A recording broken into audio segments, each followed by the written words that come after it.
हरि ओम जन्माद्यस्य यतोऽन्वयादितरतश्चार्थेष्वभिघ्नस्वरार्थिने ब्रह्महृदाय आदिकवये मुह्यन्ति यं सूरयः तेजो वारिमृदां यथा विनिमयो यत्र त्रिसर्गो मृषा धाम्ना स्वेन सदा निरस्तकुहकं सत्यं परं धीमहि सत्यज्ञासुखस्वरूपममलं क्षीराब्धिमध्यस्थलं योगारूढमतिप्रसन्नपदनं पूषा सहस्रोज्ज्वलं त्यक्षं चक्रपिनाकसाभयबलान् बिभ्राणवर्गच्छविं छत्रीभूतफणीन्द्रबिन्दुधवलं लक्ष्मीनृसिंहं भजे अभ्रमं भङ्गरहितम् अजडं विमलं सदा आनन्दतीर्थमतुलं भजे तापत्रयापहम् भवति यदनुभावादेडमोकोऽपि वाग्मि जडमतिरभिजन्तुर्जायते प्राज्ञमौलिः सकलवचनचेतो देवता भारती सा मम वचसि निधत्तां सन्निधिं मानसे च यस्य वाक्कामधेनुर्नः कामितार्थानुप्रयच्छति सेवेतं जय योगीन्द्रं कामबाणच्छिदं सदा नौमिन्यायसुधादिग्रजयमुनीं श्रीपादराट्सन्मणिं व्यासार्यान् विविधागमब्धिविहरान् श्रीवादिराजानपि वन्दे हंसवरान् रघुत्तमगुरून् वैदध्यवारान् निधीन् श्रीसत्यव्रतराघवेन्द्रमुनिपान् सद्बोधसध्यानपान् विद्यायां विपुलाचार्यं वेदज्ञानाब्धिचन्दिरं दुर्मतध्वान्तमार्ताण्डं सत्यध्यानमुनिं भजे सत्याभिज्ञकराब्जोत्थान् पञ्चाशद्वर्षपूजकान् सत्यप्रमोदतीर्थार्यान् नौमिन्यायसुधारतान् शास्त्रेषु पारदृश्वानं शास्त्रज्ञेषु च वत्सलं दीनभक्तोद्धारकरं सत्यात्मानं गुरुं भजे विद्यापीठविधातारं विद्यावारिधिचन्दिरं विद्यार्थिवत्सलं वन्दे महामहिमसद्गुरुम् आपादमौलिपर्यन्तं गुरूणामाकृतिं स्मरेत् तेन विघ्नाः प्रणश्यन्ति सिद्ध्यन्ति च मनोरथाः श्रीगुरुभ्यो नमः हरिः ओं हरिः ओं हरिः ओं स्वस्त्यस्तु अशेषतथां सन्मङ्गलानि भवन्तु श्लोकैकश्रवणपठनमात्रेण तथा वक्तुश्चश्रोतॄणां निखिलकलिकृतकल्मषापनोधनपटुतरे धर्माद्यखिलपुरुषार्थसाधनीभूते श्रीमद्भागवते दशमस्कन्धे अद्य कथाप्रारम्भे सति किञ्चित् पूर्वकथाप्रमेयानुवादः हरिः ओं ಶ್ರೀಕೃಷ್ಣ ಪರಮಾತ್ಮ ನಿನ್ನೆ ತಾನು ಮಥುರೆಯಿಂದಾಗಿ ಗೋಕುಲಕ್ಕೆ ಹೋಗಿದ್ದಾನೆ. ಗೋಕುಲದಲ್ಲಿರುವಂತಹ ಯಾವ ದುರ್ಗಾದೇವಿ ಇದ್ದು ಆ ದುರ್ಗಾದೇವಿಯ ಅವತಾರವಾಗಿದೆ. ಅಂತಹ ದುರ್ಗೆಯನ್ನು ತೆಗೆದುಕೊಂಡು ಮತ್ತೆ ಮಥುರೆಗೆ ಆ ವಸುದೇವ ದುರ್ಗೆಯನ್ನು ತಂದಿದ್ದಾನೆ. ದುರ್ಗೆ ಯಾವಾಗ ನಂದ ಮಥುರೆಗೆ ಬಂದಳು. ಮಥುರೆಗೆ ಬಂದ ತಕ್ಷಣಕ್ಕೆ ಆ ಮಥುರಾ ಪ್ರವೇಶವಾಯಿತು. ಒಳಗಡೆ ಆ ಕಾರಾಗೃಹ ಪ್ರವೇಶವಾಗ್ತಂತೆ ತನ್ನಷ್ಟಕ್ಕೆ ತಾನೇ ಎಲ್ಲ ಬೇಡಿಗಳು ಹಾಕಿಕೊಂಡವು ಅಂತ ಹೇಳ್ತಾರೆ.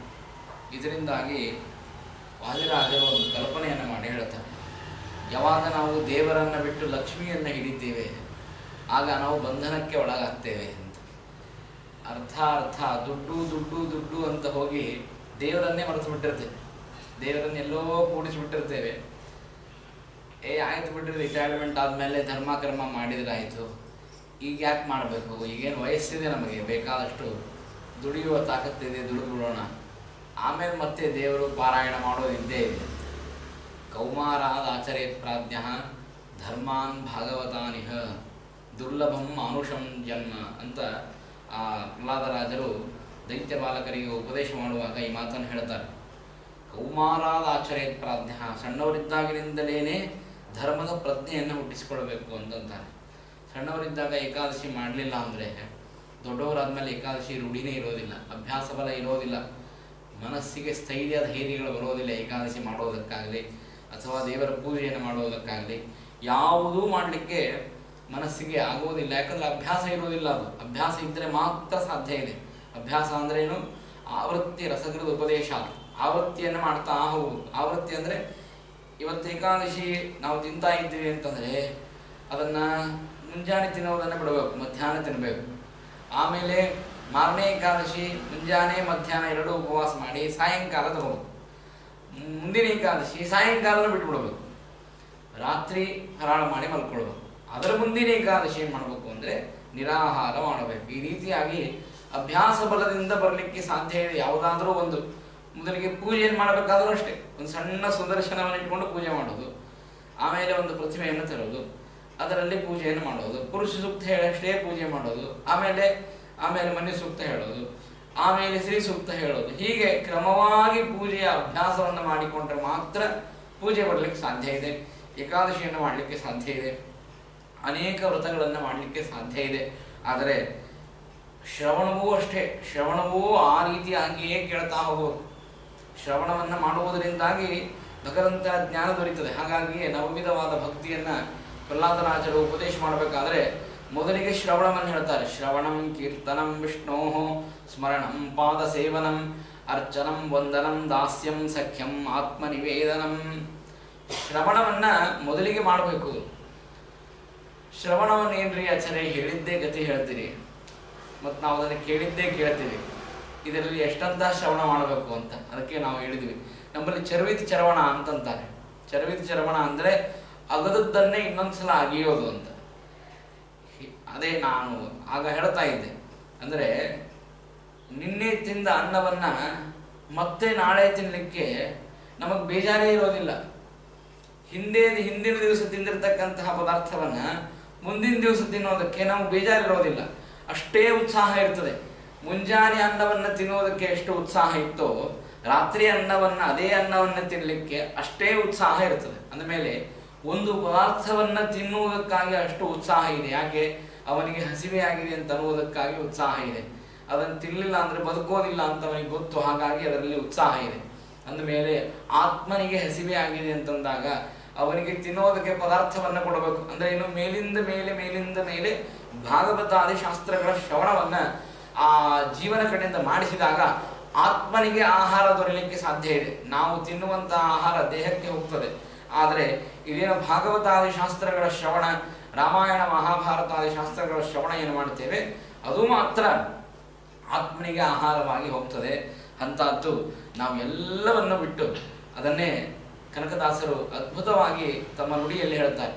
ಒಡೆಯ ನೀನೆಂದರಿತು ನಾನಿಮ್ಮಡಿಗೆ ಭಜಿಸದೆ ದುರುಳನಾದೆನು, ಮಡದಿ ಮಕ್ಕಳ ಮೋಹದಲ್ಲಿ ಮನಸ್ಸಿಲುಕಿ ತಡಿಗಡಿಗೆ, ಮಡದಿ ಯಾರಿ ಮಕ್ಕಳಾರಿ ಒಡಲಿಗೊಡೆಯನು ನೀನು ನೀ ಕೈ ಬಿಡದೆ ಮುದದಲ್ಲಿ ಬಂದು ರಕ್ಷಿಸು ನಮ್ಮ ನನವರತ ಎಂತ ಅದ್ಭುತವಾದ ಮಾತನ್ನು ಹೇಳ್ತಾರೆ. ಒಡೆಯ ನೀನೆಂದರಿತು, ನನಗೆ ಗೊತ್ತು ದೇವರು ನೀನೇ ಸರ್ವೋತ್ತಮ, ನೀನೇ ಸರ್ವೇಶ್ವರ, ನಿನ್ನನ್ನು ಆರಾಧನೆ ಮಾಡಿದರೆ ನಾನು ಬಂಧನದಿಂದಾಗಿ ಮುಕ್ತನಾಗ್ತೇನೆ, ಎಲ್ಲ ಶಾಸ್ತ್ರವನ್ನು ತಿಳ್ಕೊಂಡಿದ್ದೇನೆ. ಆದರೂ ಒಡೆಯ ನೀನೆಂದರಿತು ನಾನಿನ್ನಡಿಗೆ ಭಜಿಸದೆ ದುರುಳನಾದೆನು. ಆದರೂ ನಿನ್ನನ್ನು ಆರಾಧನೆ ಮಾಡಲಿಲ್ಲ, ನಿನ್ನನ್ನು ಕುರಿತು ಧ್ಯಾನ ಮಾಡಲಿಲ್ಲ, ನಿನ್ನನ್ನು ಕುರಿತು ಚೆನ್ನಾಗಿ ಸ್ತೋತ್ರ ಮಾಡಲಿಲ್ಲ. ಒಡೆಯ ನೀನೆಂದರಿತು ನಾನಿನ್ನಡಿಗೆ ಭಜಿಸದೆ ದುರುಳನಾದೆನು. ಮತ್ತೇನಾಯಿತು? ನನ್ನ ಪ್ರಾರಬ್ಧ ಕರ್ಮ ಹೇಗಿತ್ತು ಅಂತಂದರೆ, ಮಡದಿ ಮಕ್ಕಳ ಮೋಹದಲ್ಲಿ ಮನಸ್ಸಿಲುಕಿ ತಡಿಗಡಿಗೆ. ಮಡದಿ ಹೇಳಿದ ಮಾತನ್ನು ಕೇಳೋದು, ಅವಳು ಹೇಗೆ ಹೇಳ್ತಾಳೋ ಹಾಗೆ ಕುಣಿಯೋದು, ಅವ್ರೇನಂತಾರೋ ಅದನ್ನೇ, ಅವ್ರೇನು ತಾಳ ಹಾಕ್ತಾರೋ ಇವರು ಅದೇ ತಾಳಕ್ಕೆ ಕುಣಿಯೋದು. ಹೀಗೆ ಆಗ್ತಾ ಆಗ್ತಾ ಆಗ್ತಾ ಆಗ್ತಾ 60 ವಯಸ್ಸಾಗಿದ್ದೇ ಗೊತ್ತಾಗಲಿಲ್ಲ. ಮಡದಿ ಮಕ್ಕಳ ಮೋಹದಲ್ಲಿ ಮನಸ್ಸಿಲುಕಿ ತಡಿಗಡಿಗೆ, ಅಡಿಗಡಿಗೆ ದೇವರ ಮನಸ್ಸು, ದೇವರಲ್ಲಿ ಒಂದು ಸಲನೂ ಮನಸ್ಸು ಲೀನವಾಗಲಿಲ್ಲ. ಆದರೆ ಮಡದಿ ಮಕ್ಕಳ ಮೇಲೆ ಮಾತ್ರ ಮನಸ್ಸು ಅಡಿಗಡಿಗೆ ಸಿಲುಕಿತು ಅಂತಂತಾರೆ. ಅವಾಗವಾಗ ಅವರ ಕಾಳಜಿಯನ್ನು ಮಾಡ್ತಾ ಇರೋದು, ಅವ್ರೇನಂತಾರೆ ಅದನ್ನು ಮಾಡೋದು. ಮಕ್ಕಳು ಹೇಳಿದ್ರು ಮಕ್ಕಳ ಮೋಹಕ್ಕೆ ಬಾಳ ಹೋಗಬಾರದು ಅಂತಂತಾರೆ. ಎಷ್ಟು ಜನ ಮಕ್ಕಳ ಮೋಹಕ್ಕೆ ಬಿದ್ದು, ಯಾವಾಗ ಮಗ ತಾನು ಅಧರ್ಮದಿಂದ ನಡೀತಾ ಇದ್ದಾನೆ ಅಂತ ಗೊತ್ತಾಗ್ತದೆ, ಮಗನ ಚಿಂತೆಯನ್ನು ದೂರ ಮಾಡಿಬಿಡ್ಬೇಕು. ಅದನ್ನೇ ಹೇಳ್ತಾರೆ. ಯಾಕೆಂದರೆ ಇಬ್ಬರ ಜ್ವಲಂತ ದೃಷ್ಟಾಂತವನ್ನು ಮಹಾಭಾರತದಲ್ಲಿ ನೋಡ್ತೇವೆ. ಒಬ್ಬ ಧೃತರಾಷ್ಟ್ರ, ಇನ್ನೊಬ್ಬರು ದ್ರೋಣಾಚಾರ್ಯರು. ಇಬ್ಬರೂ ತಮ್ಮ ಧರ್ಮದ ವೃತ್ತಿಯನ್ನೇ ಬದಲಾಯಿಸಿಕೊಂಡು ಬಿಟ್ಟರು. ಮಹಾದೇವತೆಗಳ ಅವತಾರ, ಬೃಹಸ್ಪತ್ಯಾಚಾರ್ಯರ ಅವತಾರಭೂತರಾಗಿರ್ತಕ್ಕಂಥವರು ದ್ರೋಣಾಚಾರ್ಯರು. ಅವರ ಮಗ ಅಶ್ವತ್ಥಾಮಾಚಾರ್ಯರು.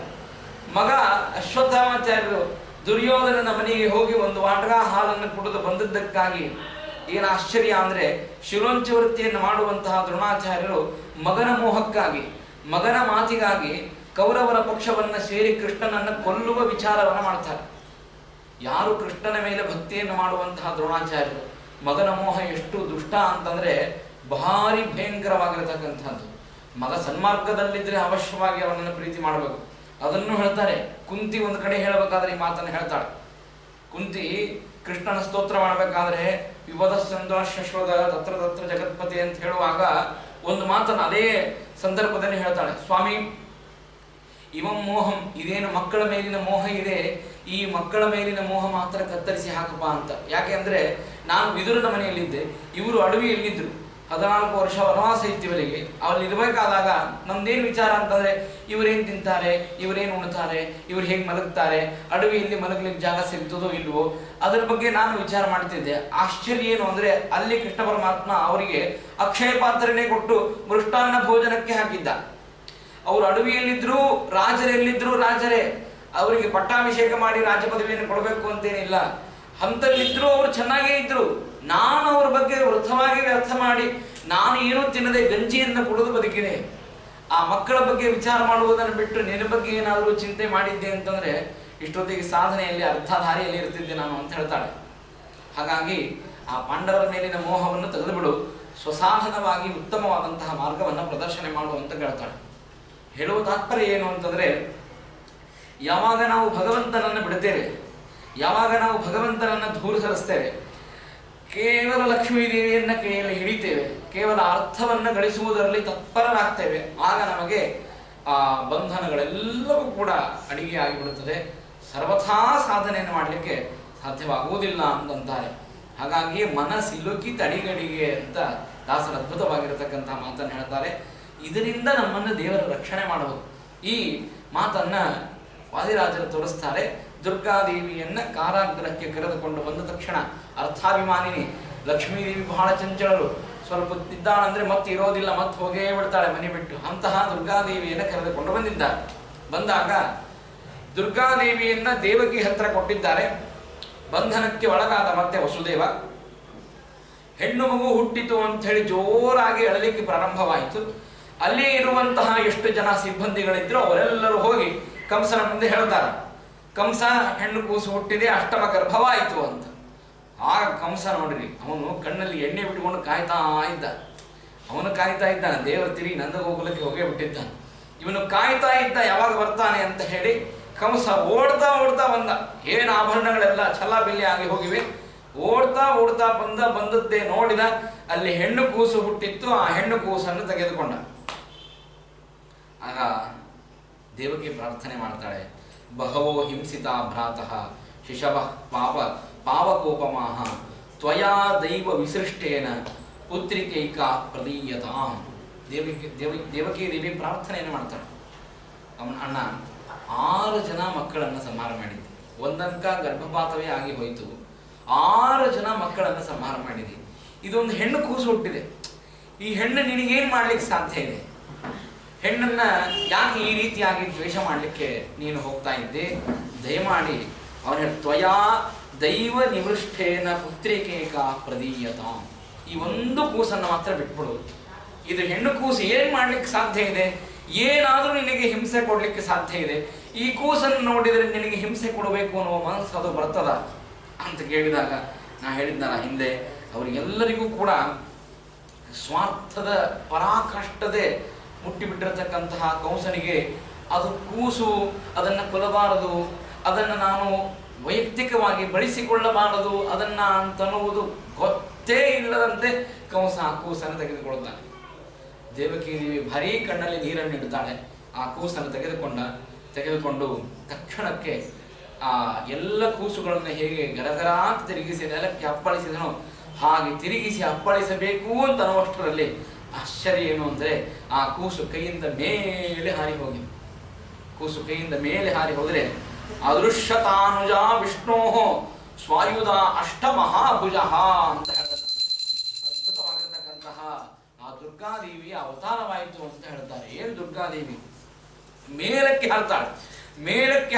ಹಾರ್ತಾಳೆ. ಆಮೇಲೆ ನೋಡಿದರೆ ಸಿದ್ಧರು, ಯಕ್ಷರು, ಕಿನ್ನರರು ಎಲ್ಲರೂ ಆ ದುರ್ಗಾದೇವಿಯ ಸುತ್ತಲೂ ಬಂದು ಚಂಡಿಕಾ ಅಂಬಿಕಾ ಅಂತ ಹೇಳಿ ಆ ದುರ್ಗಾದೇವಿಯ ಸ್ತೋತ್ರವನ್ನು ಮಾಡ್ತಾ ಇದ್ದಾರೆ. ದುರ್ಗಾದೇವಿ ಮೇಲಕ್ಕೆ ಅಷ್ಟಭುಜಳಾಗಿ ನಿಂತಿದ್ದಾಳೆ. ಭಾರಿ ಉಗ್ರ ರೂಪವಾಗಿರತಕ್ಕಂತಹ ಆ ದುರ್ಗಾದೇವಿಯ ರೂಪವನ್ನ ನೋಡಿ ಎಲ್ಲರೂ ಗಾಬರಿಯಾಗಿದ್ದಾರೆ. ಕಂಸ ಕೇಳಿದ, ಏನಾಯ್ತಿದು? ನಾನು ಸಂಹಾರ ಮಾಡಬೇಕು ಅಂತ ತೆಗೆದುಕೊಂಡ್ರೆ ಆಕಾಶದ ಎತ್ತರಕ್ಕೆ ದುರ್ಗಾದೇವಿ ಹಾಡಿದ್ದಾಳೆ, ಏನಾಯ್ತು ಅಂತ ಕೇಳಿದಾಗ ದುರ್ಗಾ ಹೇಳ್ತಾಳೆ, ಎಂತಹ ಅದ್ಭುತವಾಗಿರತಕ್ಕಂತಹ ಮಾತನ್ನು ಹೇಳ್ತಾಳೆ. ಕಿಮ್ಮಯ ಹತಯ ಮಂದ ಜಾತು ಕರು ತವಾಂತಕಾಹ. ನನ್ನನ್ನು ಕೊಲ್ಲುವುದಕ್ಕೆ ಏನ್ ಬರ್ತೀಯೋ ಮೂರ್ಖ ಕಂಸ, ನಿನ್ನ ಶತ್ರು ತಿರುಗಿ ಬೆಳೀತಾ ಇದ್ದಾನೆ. ಅವನು ಹುಟ್ಟಿ ಆಗಿದೆ ತಿರುಗಿ. ಅವ ಹುಟ್ಟಿದ ತಕ್ಷಣಕ್ಕೆ ನೀನು ಸಂಹಾರ ಮಾಡಬೇಕು ಅಂತ ನಿನ್ನ ಸಂಕಲ್ಪ ಇತ್ತು. ಆದರೆ ದೇವರು ಆ ದೇವಕಿ ವಸುದೇವರಲ್ಲೇ ಹುಟ್ಟಿದ, ನಿನಗೇ ಗೊತ್ತಾಗದಂತೇನೆ ತಾನು ನಂದಗೋಕುಲಕ್ಕೆ ಹೋದ. ನಿನ್ನ ಶತ್ರು ತಿರುಗಿ ವರ್ಧಿತನಾಗ್ತಾ ಇದ್ದಾನೆ. ಯತ್ರ ಕ್ವಚಿತ್ ಪೂರ್ವ ಶತ್ರು ಮಾರ್ಹಿ ಹಿಂಸಿ ಕೃಪಣಾಮೃತ. ನನ್ನ ಹಿಂಸೆಯನ್ನ ಮಾಡಿ ನನ್ನನ್ನು ಕೊಲ್ಲಿಕ್ಕೆ ಹೋಗಿ ನೀನು ಏನೋ ಒಂದು ಕಳ್ಕೊಳ್ತಾ ಇದ್ದೆ. ನೀನು ವಿಚಾರ ಮಾಡು, ನಿನ್ನ ಶತ್ರು ಏನಿದ್ದಾನೆ ಅವನು ಇನ್ನೊಂದು ಕಡೆಗೆ ಬೆಳೀತಾ ಇದ್ದಾನೆ. ಈ ರೀತಿಯಾಗಿ ದೇವಿ ಮಾತಾಡಿದಾಗ ಕಂಸ ಭಾರಿ ಗಾಬರಿ ಆಯ್ತವನಿಗೆ. ಏನಂದ ಅಂದ್ರೆ, ದೇವತೆಗಳು ಸುಳ್ಳು ಮಾತಾಡಲಿಕ್ಕೆ ಪ್ರಾರಂಭ ಮಾಡಿದ್ದಾರೆ. ದೇವತೆಗಳು ಸತ್ಯವನ್ನೇ ಮಾತಾಡ್ತಾರೆ ಅಂತ ಅನ್ಕೊಂಡಿದ್ದೆ. ಆಕಾಶವಾಣಿ ಆದಾಗ ಅಷ್ಟಮ ಗರ್ಭದಿಂದಾಗಿ ನಿನಗೆ ಸಾವಿದೆ ಅಂತ ಹೇಳಿದ್ರು. ಅಷ್ಟಮ ಗರ್ಭವನ್ನ ಕೊಲ್ಲಿಕ್ಕೆ ಬಂದಾಗ ಅದು ಹಾರಿ ಹೋಯಿತು. ಇನ್ನೇನು ಅಷ್ಟಮ ಗರ್ಭ ಎಲ್ಲ ಮುಗೀತು. ಇನ್ನೇನು ದೇವಕಿಯಿಂದ ಇನ್ಯಾವ ಕೂಸು ಹುಟ್ಟೋದಿಲ್ಲ ಅಂತ ಗೊತ್ತಾದಾಗ ಅವರನ್ನ ಕಾರಾಗೃಹದಿಂದ ಮೋಚನೆ ಮಾಡ್ತಾನೆ ಕಂಸ. ಕಾರಾಗೃಹದಿಂದ ಮೋಚನೆ ಮಾಡಿ ಅನೇಕ ಸಾಂತ್ವನೆಗಳನ್ನು ಹೇಳ್ತಾನೆ. ಇಬ್ಬರ ಕಾಲನ್ನ ಮುಗಿತಾನೆ. ನಾನು ಬಹಳ ಅಪರಾಧ ಮಾಡಿದೆ, ವಸುದೇವನಿಗೆ ಹೇಳ್ತಾನೆ, ನಾನು ಬಹಳ ಅಪರಾಧವನ್ನು ಮಾಡಿದೆ. ಸಣ್ಣ ಅಪರಾಧಕ್ಕೆ ಕ್ಷಮೆಯನ್ನ ಮಾಡಬಹುದು. ಏನೋ ಸಣ್ಣ ಅಪರಾಧ ಮಾಡಿದ್ದಾನೆ, ಏನೋ ತಿಳಿಯದೆ ತಪ್ಪನ್ನು ಮಾಡಿದ್ದಾನೆ, ಅಜ್ಞಾತವಾಗಿ ತಪ್ಪಾಗಿದೆ ಅಂತಂದಾಗ ಕ್ಷಮೆಯನ್ನ ಮಾಡಬಹುದು. ಜ್ಞಾತವಾಗಿ ಇಬ್ಬರೂ ತಂದೆ ತಾಯಿಗಳು ಕಾರಾಗೃಹದಲ್ಲಿರುವಾಗ 6 ಜನ ಮಕ್ಕಳನ್ನ ಕರುಣೆ ಇಲ್ಲದೆ ಕೊಂದಂತಹ ಕಂಸ ಕಾಲಿಗೆ ಬಿದ್ದು ಕ್ಷಮೆಯನ್ನ ಕೇಳಿದರೂ ಕೂಡ ಕ್ಷಮೆಯಾಚನೆ ಮಾಡಬೇಕಾ?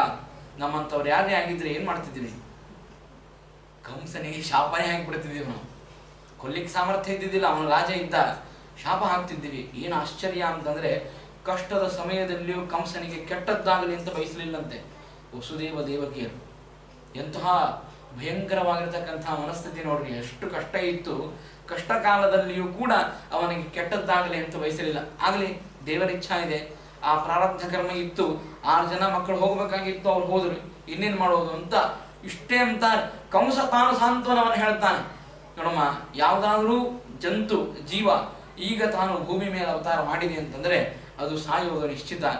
ಈಗ ನನ್ನ ಕೈಯಲ್ಲಿ ಅದು ಹತವಾಗಿದೆ. ದೇವರು ಆ ರೀತಿಯಾಗಿ ಬರೆದಿಟ್ಟಿದ್ದ, ನನ್ನ ಕೈಯಲ್ಲಿಯೇ ಅದು ಸಾಯಬೇಕು ಅಂತ ಹೇಳಿ ಆ ರೀತಿಯಾಗಿ ಆ ಮಕ್ಕಳು ಹತರಾಗಿದ್ದಾರೆ ಅಂತ ಹೇಳಿ ಕಂಸ ತಾನು ಅನೇಕ ವಿಧವಾಗಿರತಕ್ಕಂತಹ ಉಪದೇಶವನ್ನ ಮಾಡ್ತಾನೆ. ಉಪದೇಶವನ್ನು ಮಾಡಿದ ಮೇಲೆ ಅವರನ್ನು ಕೊಟ್ಟು ಕಳಿಸ್ತಾನೆ. ನಿಮ್ಮನ್ನ ಕಾರಾಗೃಹದಲ್ಲಿಟ್ಟು ನಿಮ್ಮ ಮಕ್ಕಳನ್ನ ಕೊಂದದ್ದಕ್ಕೆ ದಯಮಾಡಿ ಕ್ಷಮ ಮಾಡ್ರಿ ಅಂತ ಹೇಳಿದಾಗ ಅವರನ್ನು ಕೊಟ್ಟು ಕಳಿಸಿದ ಮೇಲೆ ಆಮೇಲೆ ಎಲ್ಲ ದೈತ್ಯರನ್ನ ಕರೀತಾನೆ ಕಂಸ. ಕಂಸ ಹೇಳ್ತಾನೆ, ದುರ್ಗಾದೇವಿ ಹೇಳಿದ್ದಾಳೆ, ಎಲ್ಲೋ ನನ್ನ ಶತ್ರು ಬೆಳೀತಾ ಇದ್ದಾನಂತೆ. ಇನ್ನು ನೋಡ್ರಿ, ಸ್ವಾರ್ಥದ ಪರಾಕಾಷ್ಠದ ಎಷ್ಟಿದೆ ಅಂತಂದ್ರೆ, ಅವನು ಹೇಳ್ತಾನೆ, ನನ್ನ ಶತ್ರು ಎಲ್ಲೋ ಬೆಳೀತಾ ಇದ್ದಾನೆ, ಬೆಳೆಯುವಂತಹ ಶತ್ರುವನ್ನ ಆಗಲೇನೆ ಸಂಹಾರ ಮಾಡಬೇಕು, ಅಂತಹ ಒಂದು ಉಪಾಯವನ್ನ ಹೇಳ್ರಿ ಅಂತ ದೈತ್ಯರಿಗೆ ಕೇಳಿದ. ಮೊದಲಿಗೆ ದೈತ್ಯರವರು ನಮ್ಮಲ್ಲಿ ಮರ್ಕಟಸ್ಯ ಸುರಾಪಾನಂ ತಸ್ಯ ವೃಶ್ಚಿಕ ದಂಸನಂ ತನ್ಮಧ್ಯೆ ಭೂತ ಸಂಚಾರಂ ಯದ್ವಾ ತದ್ವಾ ಭವಿಷ್ಯತಿ ಅಂತಿದ್ದಂತೆ ಮೊದಲಿಗೆ ಅವರು ಅಸುರರು, ಸ್ವಯಂ ಅಸುರ ಕುಲದಲ್ಲಿ ಹುಟ್ಟಿರ್ತಕ್ಕಂಥವ್ರು. ಆಮೇಲೆ ಅದರಲ್ಲಿ ರಾಜರ ಆಜ್ಞೆ ಬೇರೆ ಆಯಿತು ಅಂತಂದ್ರೆ ಸ್ವಯಂ ಸಾಮರ್ಥ್ಯ, ರಾಜರ ಆಜ್ಞೆ, ಇನ್ನೇನು ಹೇಳಬೇಕು? ದುಷ್ಟ ಕರ್ಮಗಳನ್ನು ಯಾಕೆ ಮಾಡ್ತೀರಿ ಅಂತ ಕೇಳೋರು ಯಾರಿಲ್ಲ. ಯಾಕಂದ್ರೆ ರಾಜರ ಆಜ್ಞೆನೇ ಆಗಿದೆ, ಅದ್ಮೇಲೆ ಮಾಡೋದೇನಿದೆ? ಯಾಕಂದ್ರೆ ಸ್ವಯಂ ರಾಜನೇ ಕಂಸನಾಗಿ ಕೂತಾಗ, ನಮ್ಮಲ್ಲಿ ಸಿದ್ದರಾಮಯ್ಯನಂತವರೇ ರಾಜನಾಗಿ ಕೂತಾಗ ಅವ್ರು ಏನ್ ಹೇಳ್ತಾರೆ ಅದನ್ನೇ ಮಾಡಬೇಕು ಅಂತ ಪಾಪ ಜಾತಿ ಗಣತೆಗೆ ಬಂದಾಗ ಏನ್ ಮಾಡ್ಲಿಕ್ಕೆ ಸಾಧ್ಯ ಇದೆ? ಅವ್ರು ಏನ್ ಮಾಡ್ತಾರೋ ಅದೇ ಸರಿ ಅಂತ ಹೇಳಿ ಹೋಗ್ಬೇಕಲ್ಲ. ಆ ರೀತಿಯಾಗಿ ಅವನು ಆದೇಶ ಮಾಡಿದ. ಎಲ್ಲರೂ ಹೇಳ್ತಾರೆ, ಕಂಸನಿಗೆ ಒಂದು ಉಪಾಯವನ್ನು ಹೇಳ್ತಾರೆ. ಕಂಸ, ನೀ ಏನೂ ಚಿಂತೆ ಮಾಡಬೇಡ, ನಿನ್ನ ಶತ್ರು ಎಲ್ಲಿ ಹುಟ್ಟಿದ್ದಾನೆ ಆ ಶತ್ರುವನ್ನ ಸಂಹಾರ ಮಾಡುವಂತಹ ಕೆಲಸ ನಮ್ದು. ಹಾಗಾದ್ರೆ ಹೇಗ್ ಮಾಡೋದು ಅಂತ ಕೇಳಿದ್ರು. ಅವ್ರ ಉಪಾಯವನ್ನು ಹೇಳ್ತಾರೆ ಎಲ್ಲಾ ದೈತ್ಯರು. ಏನು ಅಂದ್ರೆ, ಇದೀಗ ಹುಟ್ಟಿರ್ತಕ್ಕಂತಹ ಎಷ್ಟೆಷ್ಟು ಶಿಶುಗಳಿವೆಯೋ ಎಲ್ಲ ಶಿಶುಗಳನ್ನ ಸಂಹಾರ ಮಾಡ್ತೇವೆ. ಅದರಲ್ಲಿ ಯಾರೋ ಒಬ್ಬ ನಿನ್ನ ಶತ್ರು ಇದ್ದೇ ಇರ್ತಾನೆ, ಅವನ ಸಂಹಾರವೂ ಆಗಿ ಹೋಗ್ತದೆ. ಒಬ್ಬನನ್ನ ಕೊಲ್ಲುವುದಕ್ಕಾಗಿ ಎಲ್ಲರನ್ನ ಸಂಹಾರ ಮಾಡುವುದು. ಹೀಗೆ ದೇವರು ಅವರ ಕಡೆಯಿಂದ ಮಾಡಿಸಿದ. ಇಲ್ಲ ಅಂದ್ರೆ ನೋಡ್ರಿ ಏನಾಗ್ತಿತ್ತು ಅಂದ್ರೆ, ಕಂಸನನ್ನ ಕೊಂದ ಕೃಷ್ಣ ಅಂತಂದ್ರೆ ಮಾವನನ್ನ ಕೊಂದ ಎನ್ನುವಂತಹ ಅಪವಾದ ಕೃಷ್ಣನಿಗೆ ಬರುತ್ತಿತ್ತು. ಕೃಷ್ಣ ಎಷ್ಟು ಸ್ವಾರ್ಥಿ ಇದ್ದಾನೆ, ಮಾವನನ್ನ ಕೊಂದ ಅಂತ ಅಪವಾದ ಬರ್ತಿತ್ತು. ಈ ಅಪವಾದ ಬರಬಾರದಾಗಿತ್ತು ಕೃಷ್ಣನಿಗೆ. ಕೃಷ್ಣ ಮೊದಲಿಗೆ ಭಾರೀ ಒಂದು ಅದ್ಭುತವಾಗಿರತಕ್ಕಂತಹ ಸೂಚನೆಯನ್ನು ಕೊಟ್ಟು ಅವನ ಕಡೆಯಿಂದ ಪಾಪಕರ್ಮಗಳನ್ನು ಮಾಡಿಸ್ತಾನೆ. ಪಾಪ ಸಂಪೂರ್ಣವಾಗಿ ತುಂಬಿದೆ ಅಂತಂದ ಮೇಲೆ ಆಗ ಅವನನ್ನ ಸಂಹಾರ ಮಾಡಲಿಕ್ಕೆ ಅದು ಯೋಗ್ಯವಾದ ಕಾಲ ಅಂತ ಅವನನ್ನ ಸಂಹಾರ ಮಾಡ್ತಾನೆ. ಅಲ್ಲಿ ತನಕನೂ ದೊಡ್ಡವರ ವಧೆಯನ್ನು ಮಾಡುವುದು ಇದು ಪಾಪ ಅಂತ ಹೇಳ್ತಾರೆ. ದೊಡ್ಡವರ ನಿಂದೆಯನ್ನೇ ಮಾಡಬಾರದು. ಅದ್ರಾಗೂ ಅವನು ಮಾತುಲ, ತಾಯಿಯ ಅಣ್ಣನಾಗಿರ್ತಕ್ಕಂತಹ ಕಂಸನಿಗೆ ಸರ್ವಥಾ ರೀತಿಯಾಗಿ ಚಿಕ್ಕವನಾಗಿರ್ತಕ್ಕಂತಹ ಕೃಷ್ಣ ಪರಮಾತ್ಮ ಅವನನ್ನು ಸಂಹಾರ ಮಾಡಬಾರದು. ಅದ್ಮೇಲೆ ಸಂಹಾರ ಮಾಡಬೇಕು ಅಂತಂದ್ರೆ ಅವನು ಏನಾದರೂ ದುಷ್ಕೃತ್ಯಗಳನ್ನ ಮಾಡಲೇಬೇಕು ಅಲ್ರಿ. ಹಾಗಾದ್ರೆ ಎಲ್ಲಾ ಕರ್ಮಗಳನ್ನ ಭಗವಂತನೇ ಒಳಗಿದ್ದು ಮಾಡಿಸ್ತಾನೆ ಅಂತಂದ ಮೇಲೆ ಕಂಸನಿಂದ ಆ ಶಿಶುಗಳ ಹತ್ಯಾಕಾಂಡವನ್ನು ಯಾಕೆ ಮಾಡಿಸಿದ ಅಂತ ಕೇಳಿದರೆ, ನೋಡ್ರಿ ಅವನಲ್ಲಿ ಇರುವಂತಹ ಸ್ವಭಾವ ತಾಮಸೀ ಸ್ವಭಾವ ಇತ್ತು. ಅದು ಸೂಕ್ತವಾಗಿ ಉಳಿದಿತ್ತು. ಅದನ್ನ ಆಕಾಶವಾಣಿಯಿಂದ ಜಾಗೃತರನ್ನಾಗಿ ಮಾಡಿದ. ಸ್ವಭಾವಕ್ಕೆ ಔಷಧ ಇಲ್ಲ ಅಂತಂತಾರೆ. ನೀವು ಎಷ್ಟು ಬೇಕಾದಷ್ಟು ಉಪದೇಶ ಮಾಡ್ರಿ ಕೆಲವರಿಗೆ. ನತು ಪ್ರತಿ ನಿವಿಷ್ಟ ಮೂರ್ಖ ಜನ ಚಿತ್ತ ಮಾರಾಧೆ. ಮೂರ್ಖ ಜನರ ಚಿತ್ತವನ್ನ ಶುದ್ಧಗೊಳಿಸಲಿಕ್ಕೆ ಹೋಗ್ತೇನೆ ಅಂತಂದ್ರೆ ಆ ಯಾವನು ಉಪದೇಶ ಮಾಡ್ಲಿಕ್ಕೆ ಹೋಗಿರುತ್ತಲ್ಲ ಮೂರ್ಖ ಜನರಿಗೆ, ಅವನು ಮೂರ್ಖ ಅಂತ ತಿಳಿಬೇಕು ಅಂತ ಹೇಳ್ತಾರೆ. ನತು ಪ್ರತಿ ನಿವಿಷ್ಟ ಮೂರ್ಖ ಜನ, ಅವನ ಸ್ವಭಾವಕ್ಕೆ ಔಷಧ ಇಲ್ಲ. ಅವನ ಸ್ವಭಾವ ಪ್ರಕಟ ಮಾಡುವುದಕ್ಕಾಗಿ ಭಗವಂತ ಆಕಾಶವಾಣಿಯನ್ನ ಮಾಡಿಸಿದ್ದು. ಒಳಗಡೆ ನಿಂತು ಕರ್ಮವನ್ನು ದೇವರೇ ಮಾಡಿಸಿದ್ದು. ಆದರೆ ಜೀವನಿಗೆ ಸ್ವಲ್ಪ ಕರ್ಮವನ್ನು ಮಾಡುವುದಕ್ಕಾಗಿ ಭಗವಂತ ದತ್ತ ಸ್ವಾತಂತ್ರ್ಯವನ್ನು ಕೊಟ್ಟಿದ್ದಾನೆ. ಅಲ್ಲಿ ತಾನು ವಿಚಾರ ಮಾಡಿದಾಗ ಯಾವುದು ಕರ್ಮ, ಯಾವುದು ಮಾಡಬೇಕು, ಯಾವುದು ಮಾಡಬಾರದು ಇದು ಜೀವನಿಗೆ ಚೆನ್ನಾಗಿ ಗೊತ್ತು. ನಾವಲ್ಲೊಬ್ರು ಇದ್ರು, ಅವ್ರು ಏಕಾದಶಿ ತಿಂತಿದ್ರು. ಯಾಕರಿ ತಿಂದ್ರೆ ಏಕಾದಶಿ ಅಂತ ಕೇಳಿದ್ರೆ ಅವ್ರು ಹೇಳ್ತಿದ್ರು, ಅಂತರ್ಯಾಮಿಯಾದ ದೇವರು ಪ್ರೇರಣೆ ಮಾಡಿದ್ದಾನೆ ಸ್ವಾಮಿ ಅಂತ. ಅವಾವ ನಾಂದೆ, ಹಾಗಾದ್ರೆ ದೇವರು ಒಬ್ಬನೇ ಹೌದಿಲ್ರಿ ಅಂತ ಕೇಳಿದೆ. ಅವ್ರಂದ್ರು ಹೌದ್ರಿ ದೇವರು ಒಬ್ಬನೇ ಅಂತಂದ್ರು. ಅಂದಮೇಲೆ ನನ್ನಂತರ್ಯಾಮಿ ಆಗಿರ್ತಕ್ಕಂತಹ ದೇವರು ಉಪವಾಸ ಮಾಡು ಅಂತ ಹೇಳ್ತಾ ಇದ್ದಾನೆ, ಮತ್ತೆ ನಿಮ್ಮಂತರ್ಯಾಮಿ ಆಗಿರ್ತಕ್ಕಂತಹ ದೇವರು ತಿನ್ನು ಅಂತ ಯಾಕೆ ಪ್ರೇರಣೆ ಮಾಡಿದ ಅಂತ. ಅದು ಗೊತ್ತಿಲ್ಲ ನಮಗೆ. ದೇವರೇ ತಿನ್ನಿಸಿದ್ದ, ನಾನೇನ್ ಮಾಡೋದಿಲ್ಲ, ನಾಹಂಕರ್ತ ಹರಿಕರ್ತ ಅಂತಂದ್ರು. ಅಂದ್ರೆ ನಾನೇನು ಮಾಡೋದಿಲ್ಲ, ದೇವರೇ ಮಾಡೋದಿಲ್ಲ ಅಂತ. ಈ ರೀತಿಯಾಗಿ ದೇವರ ಮೇಲೆ ಹಾಗೆ ಅನೇಕ ಕರ್ಮಗಳನ್ನು ಮಾಡ್ತಾರೆ. ಆ ರೀತಿಯಾಗೆಲ್ಲ ಜೀವನಿಗೆ ಕರ್ಮವನ್ನು ಮಾಡುವುದಕ್ಕಾಗಿ ಭಗವಂತ ದತ್ತ ಸ್ವಾತಂತ್ರ್ಯ, ಸ್ವಾಧೀನವಾಗಿ ಸ್ವಾತಂತ್ರ್ಯವನ್ನ ದೇವರು ಜೀವನಿಗೆ ಕೊಟ್ಟಿದ್ದಾನೆ. ತನ್ನ ಅಧೀನವಾಗಿ ಕರ್ಮಗಳನ್ನು ಮಾಡಲಿಕ್ಕೆ ಜೀವನಿಗೆ ಸ್ವಾತಂತ್ರ್ಯವನ್ನು ಕೊಟ್ಟಿದ್ದಾನೆ. ಅದು ಅವನ ಸ್ವಭಾವವನ್ನು ವ್ಯಕ್ತ ಮಾಡ್ತದೆ. ಅದು ತಾಮಸೀ ಸ್ವಭಾವವಿದ್ರೆ ಆ ತಾಮಸೀ ಸ್ವಭಾವ ವ್ಯಕ್ತವಾಗ್ತದೆ.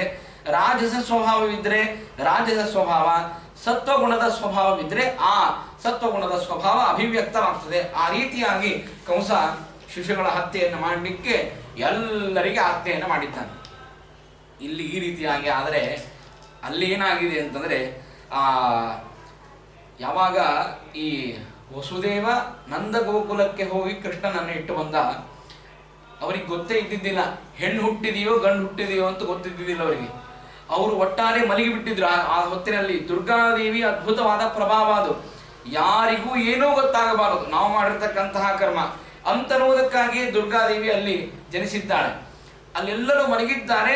ಕೃಷ್ಣ ಹುಟ್ಟಿದ್ದು ಯಾರಿಗೂ ಗೊತ್ತಿದ್ದಿದ್ದಿಲ್ಲ. ಯಾವಾಗ ವಸುದೇವ ಮತ್ತೆ ಮರಳಿ ಬಂದ ಆಗ ಅವರಿಗೆ ಗೊತ್ತಾಯ್ತು, ಒಂದು ಅದ್ಭುತವಾದ ಗಂಡು ಕೂಸಿನ ಜನ್ಮವಾಗಿದೆ, ಪುತ್ರ ಸಂತಾನವಾಗಿದೆ ಅಂತ ಗೊತ್ತಾಯ್ತು. ಪುತ್ರ ಸಂತಾನವಾಗಿದೆ ಅಂತ ಗೊತ್ತಾದ್ರೆ ಆಗ ಏನು ಆಶ್ಚರ್ಯ ಅಂತಂದ್ರೆ, ಎಲ್ಲರೂ ಕೂಡ ಎಷ್ಟು ಆನಂದ ಪಡ್ತಾರೆ ಅಂತಂದ್ರೆ, ಆ ಪುತ್ರ ಸಂತಾನವಾಗಿದೆ ಅಂತನ್ನುವುದಕ್ಕಾಗಿ ಅಲ್ಲೇ ನಂದ ಮನಸ್ಸಿನಲ್ಲಿ ಸಂಕಲ್ಪವನ್ನು ಮಾಡಿದ್ದ. ಇಲ್ಲಿ ವಸುದೇವ ಸಂಕಲ್ಪವನ್ನು ಮಾಡಿದ್ದ, 10,000 ಆಕಳನ್ನು ದಾನ ಮಾಡ್ತೇನೆ ಅಂತ ವಸುದೇವ ಕಾರಾಗೃಹದಲ್ಲಿ ಸಂಕಲ್ಪವನ್ನು ಮಾಡಿದರೆ, ಅಲ್ಲಿ ನಂದ ತಾನು 10,000 ಆಕಳಲ್ಲ, ಲಕ್ಷ ಲಕ್ಷ ಆಕಳನ್ನ ದಾನ ಮಾಡ್ತಾನಂತೆ. ಮರುದಿನ ಎದ್ದು ಉತ್ತಮವಾಗಿರತಕ್ಕಂತಹ ಶುಚಿರ್ಭೂತನಾಗಿ ಸ್ನಾನಾದಿಗಳನ್ನು ಮಾಡಿ ಬ್ರಾಹ್ಮಣರನ್ನ ಕರೆಸಿ ಪುಣ್ಯಾಹವಾಚನವನ್ನು ಮಾಡಿಸಿ ಆ ಕೂಸಿಗೆ ಒಳ್ಳೆಯದಾಗಲಿ, ಬ್ರಾಹ್ಮಣರು ಹೃತ್ಪೂರ್ವಕವಾಗಿ ಆ ಕೂಸಿಗೆ ಆಶೀರ್ವಾದವನ್ನು ಮಾಡಲಿ ಅಂತ ಹೇಳಿ ಆ ಆಕಳನ್ನ ದಾನ ಮಾಡಿದ. ಎಷ್ಟು ಅಂದ್ರೆ ಲಕ್ಷ ಲಕ್ಷ ಆಕಳನ್ನ ದಾನ ಮಾಡಿದ. ಅಷ್ಟೇ ಅಲ್ಲದೇನೆ ಎಳ್ಳನ್ನ ದಾನ ಮಾಡ್ತಾನಂತೆ.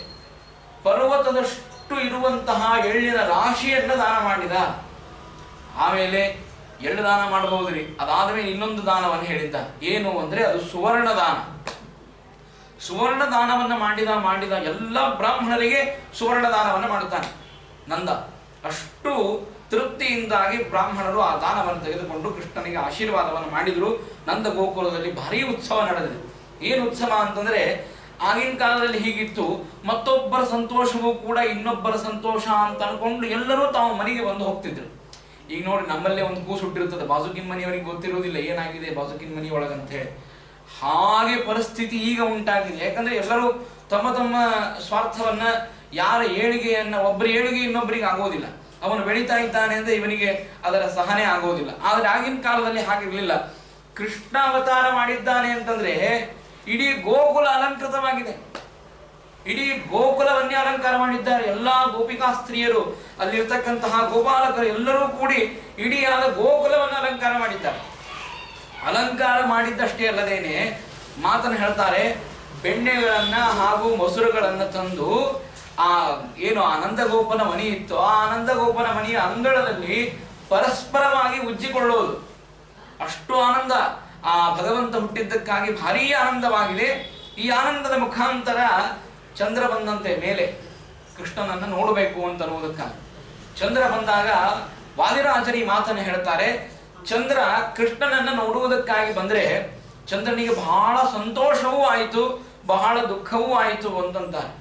ಯಾಕೆ ಅಂತಂದ್ರೆ ಚಂದ್ರನಿಗೆ ಸಂತೋಷ ಯಾಕಾಯ್ತು ಅಂತ ಕೇಳಿದಾಗ, ಸೂರ್ಯನ ವಂಶದಲ್ಲಿ ರಾಮಚಂದ್ರ ದೇವರು ಹುಟ್ಟಿದರು. ಚಂದ್ರನ ವಂಶದಲ್ಲಿ ಭಗವಂತ ಅವತಾರ ಮಾಡಿದ್ದಿಲ್ಲ.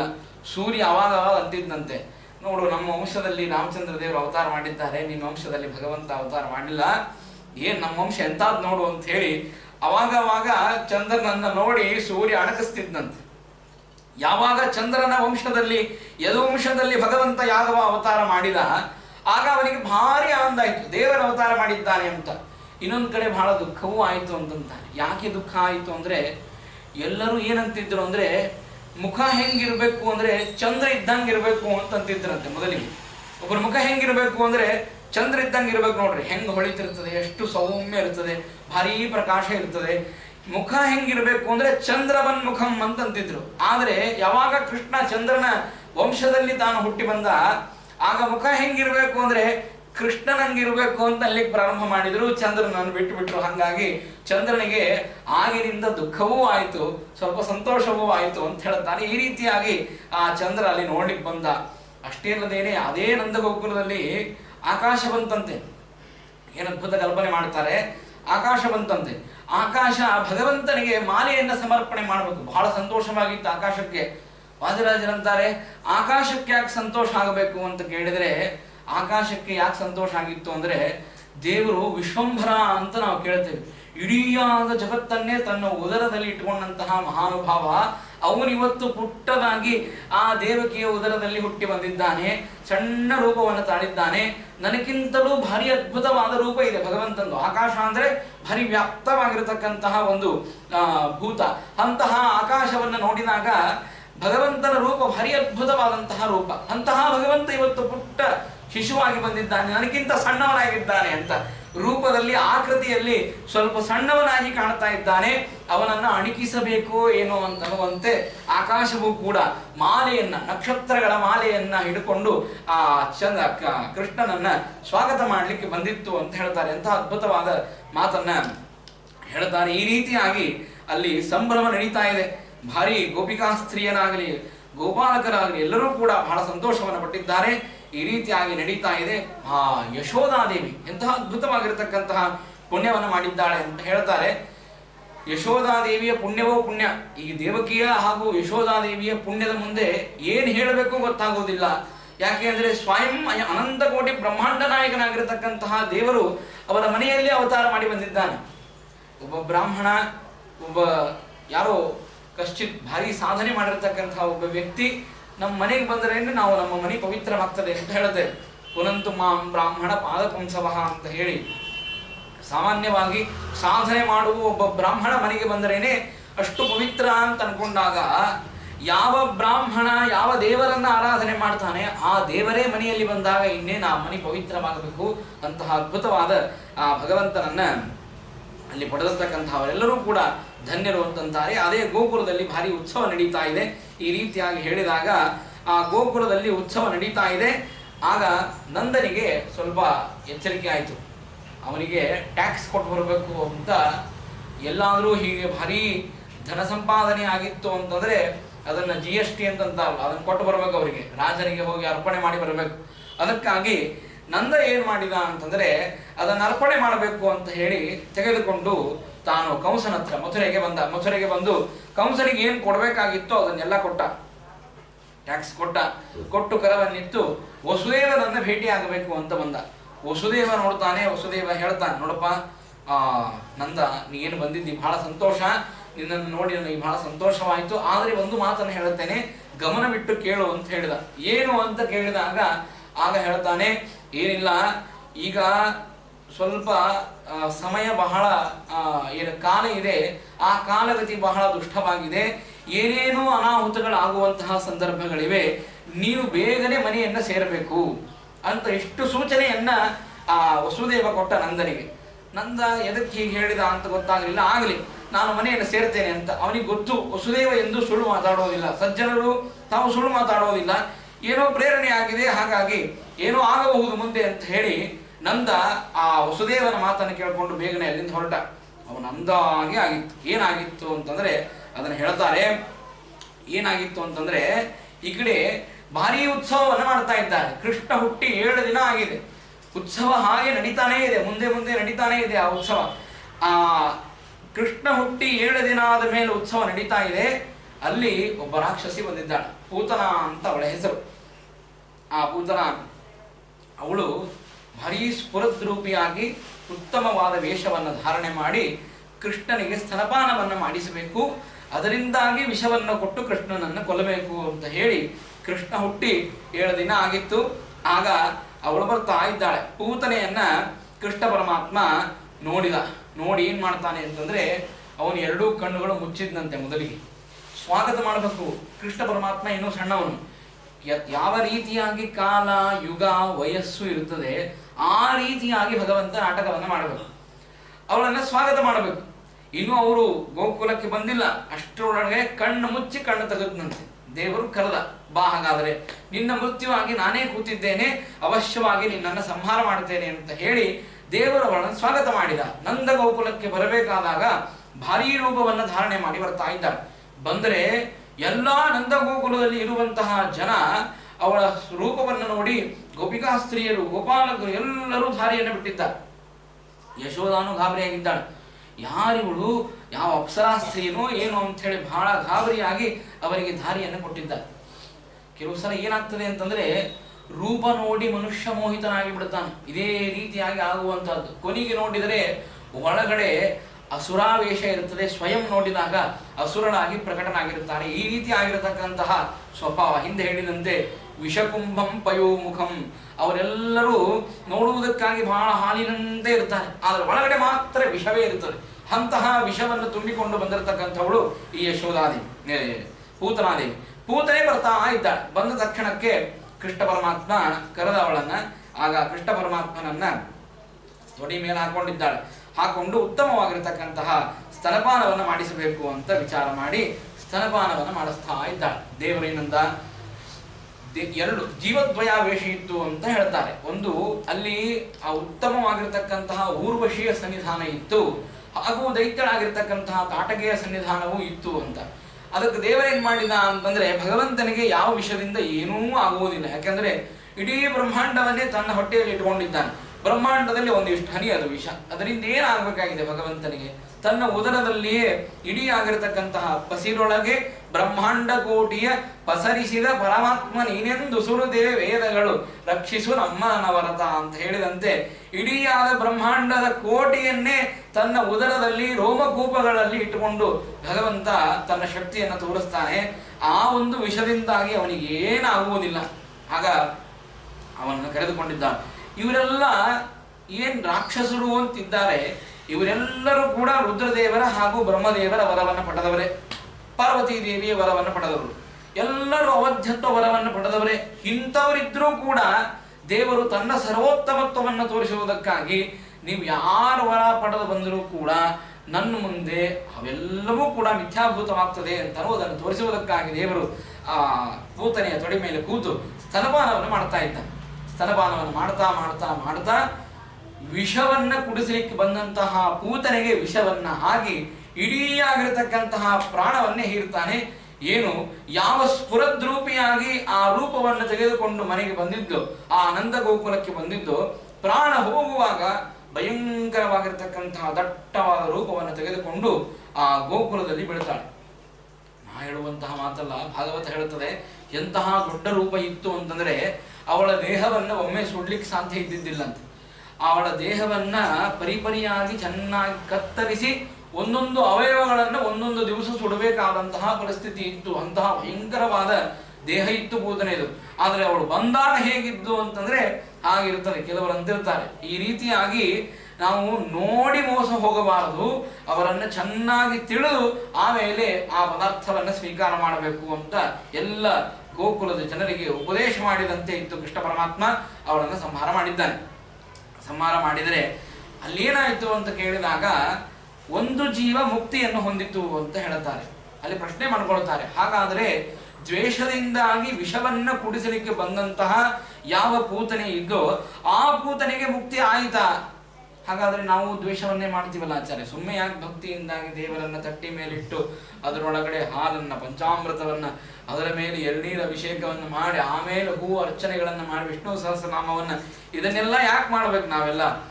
ನಾವು ದ್ವೇಷದಿಂದಾಗಿ ದೇವರನ್ನ ಬೈತಾ ಬೈತಾ ಇದ್ರೆ ಮೊನ್ನೆ ಹೇಳಿದಂತೆ ಯದಾ ಯದಾ ಹಿ ಧರ್ಮಸ್ಯ ಗ್ಲಾನಿರ್ಭವತಿ ಭಾರತ ಅಭ್ಯುತ್ಥಾನಂ ಅಧರ್ಮಸ್ಯ ತದಾತ್ಮಾನಂ ಸೃಜಾಮ್ಯಹಂ. ಅಧರ್ಮವನ್ನು ಮಾಡಿದಾಗಲೇ ದೇವರ ಅವತಾರ ಆಗುವುದಾಗಿದ್ದರೆ ನಾವೆಲ್ಲರೂ ಅಧರ್ಮವನ್ನೇ ಮಾಡಿಬಿಡೋಣ ಅಂದ್ರೆ ದೇವರ ಅವತಾರ ಆಗ್ತದೆ ಅಂತ. ಆ ರೀತಿಯಾಗಿ ಆ ಜೀವದ್ವಯಾವೇಶ ಇದ್ದದ್ದು ಸ್ಪಷ್ಟವಾಗಿ ಭಾಗವತದಲ್ಲಿ ಬರೋದಿಲ್ಲ. ಅವಳಿಗೆ ಮುಕ್ತಿ ಆಯಿತು ಅಂತ ಹೇಳಿಬಿಡ್ತಾರೆ, ಪೂತನೆಗೆ ಮುಕ್ತಿ ಆಯಿತು ಅಂತ.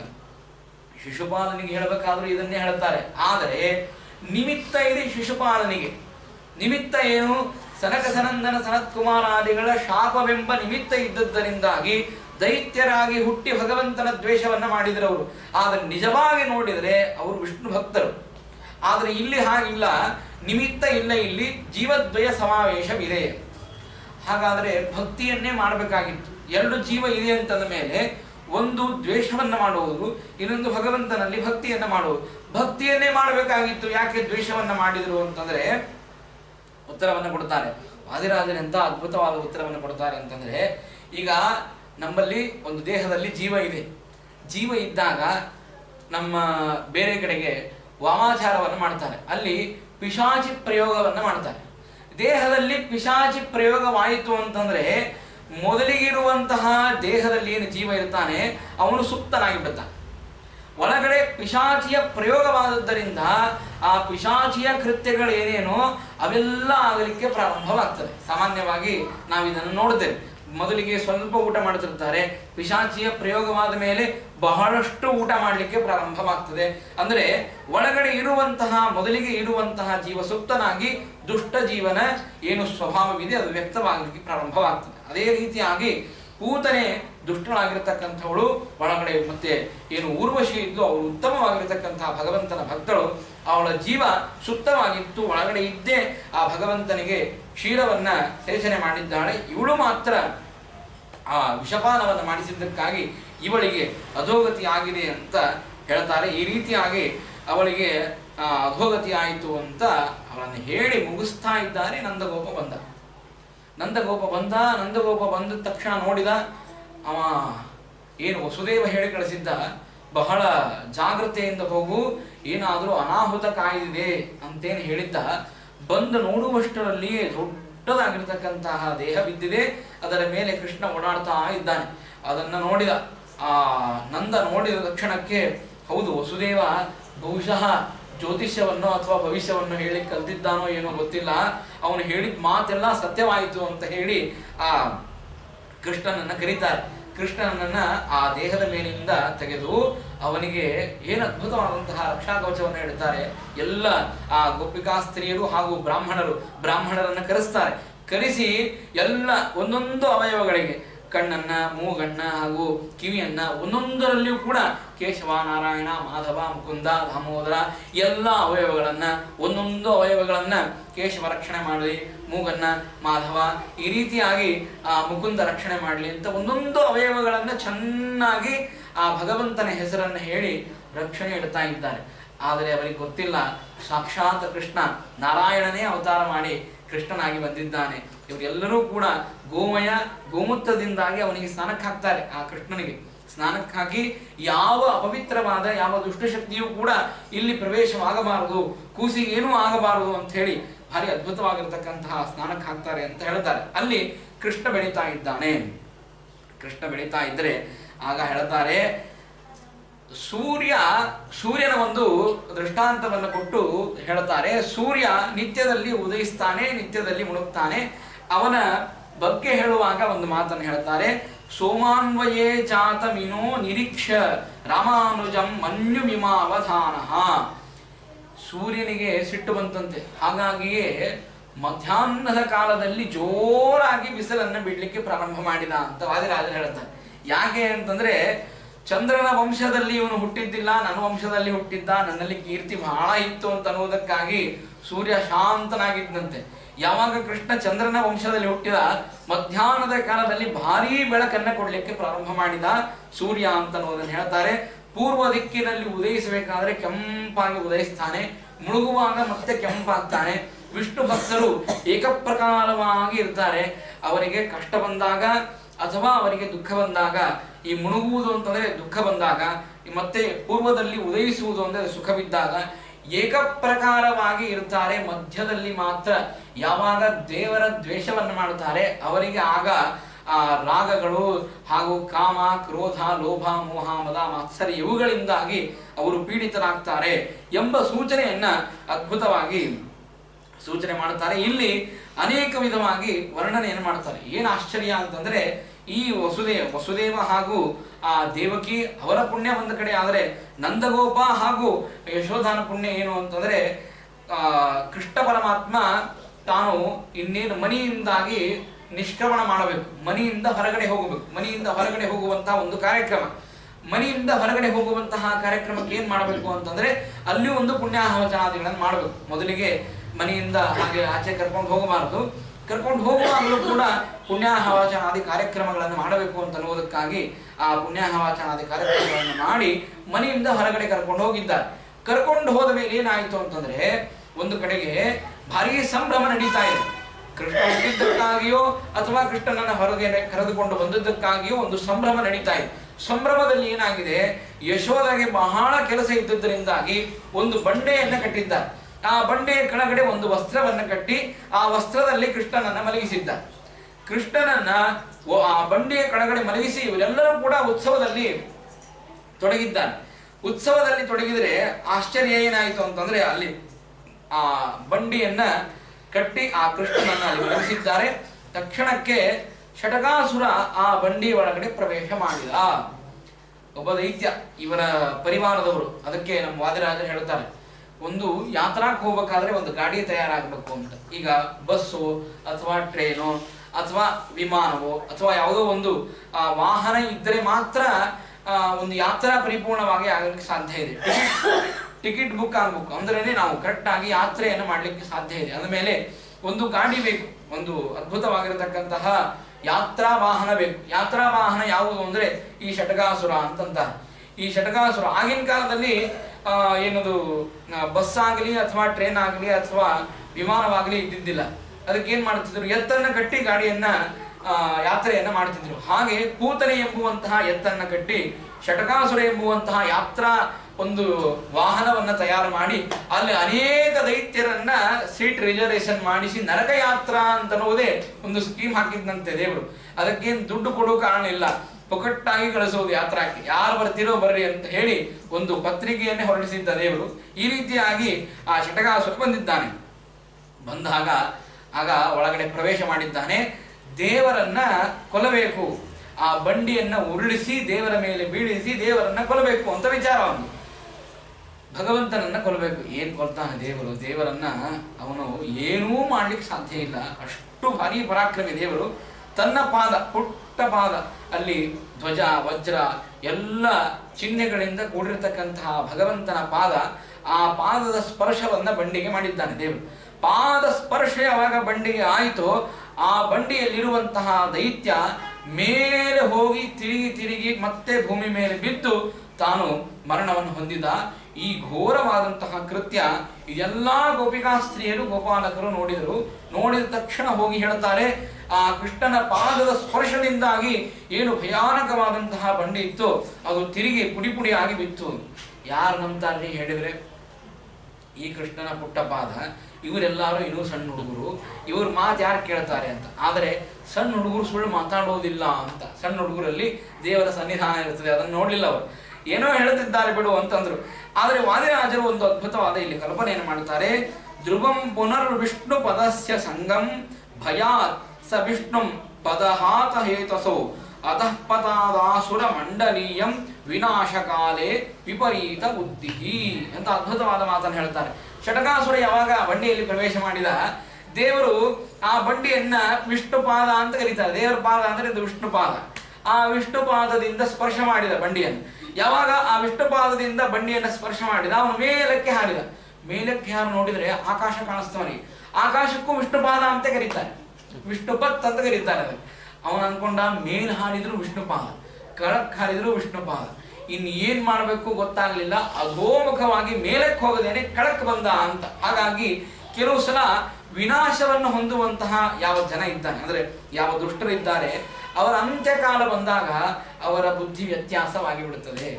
ಅವರ ಬುದ್ಧಿಗೆ ಏನೋ ಭಗವಂತ ಪರಿಣಾಮ ಮಾಡಿ ಅವರ ಬುದ್ಧಿಯಲ್ಲಿ ವ್ಯತ್ಯಾಸವನ್ನು ತೋರಿಸ್ತಾನೆ. ಆ ರೀತಿಯಾಗಿ ಅವನ ಸಂಹಾರವನ್ನು ಮಾಡಿದ್ದಾನೆ ದೇವರು. ಆಮೇಲೆ ಮತ್ತೆ ಅವನನ್ನ ಚೆನ್ನಾಗಿ ಆಟ ಆಡಿಸಿದರು ಅಂತ ಹೇಳ್ತಾರೆ.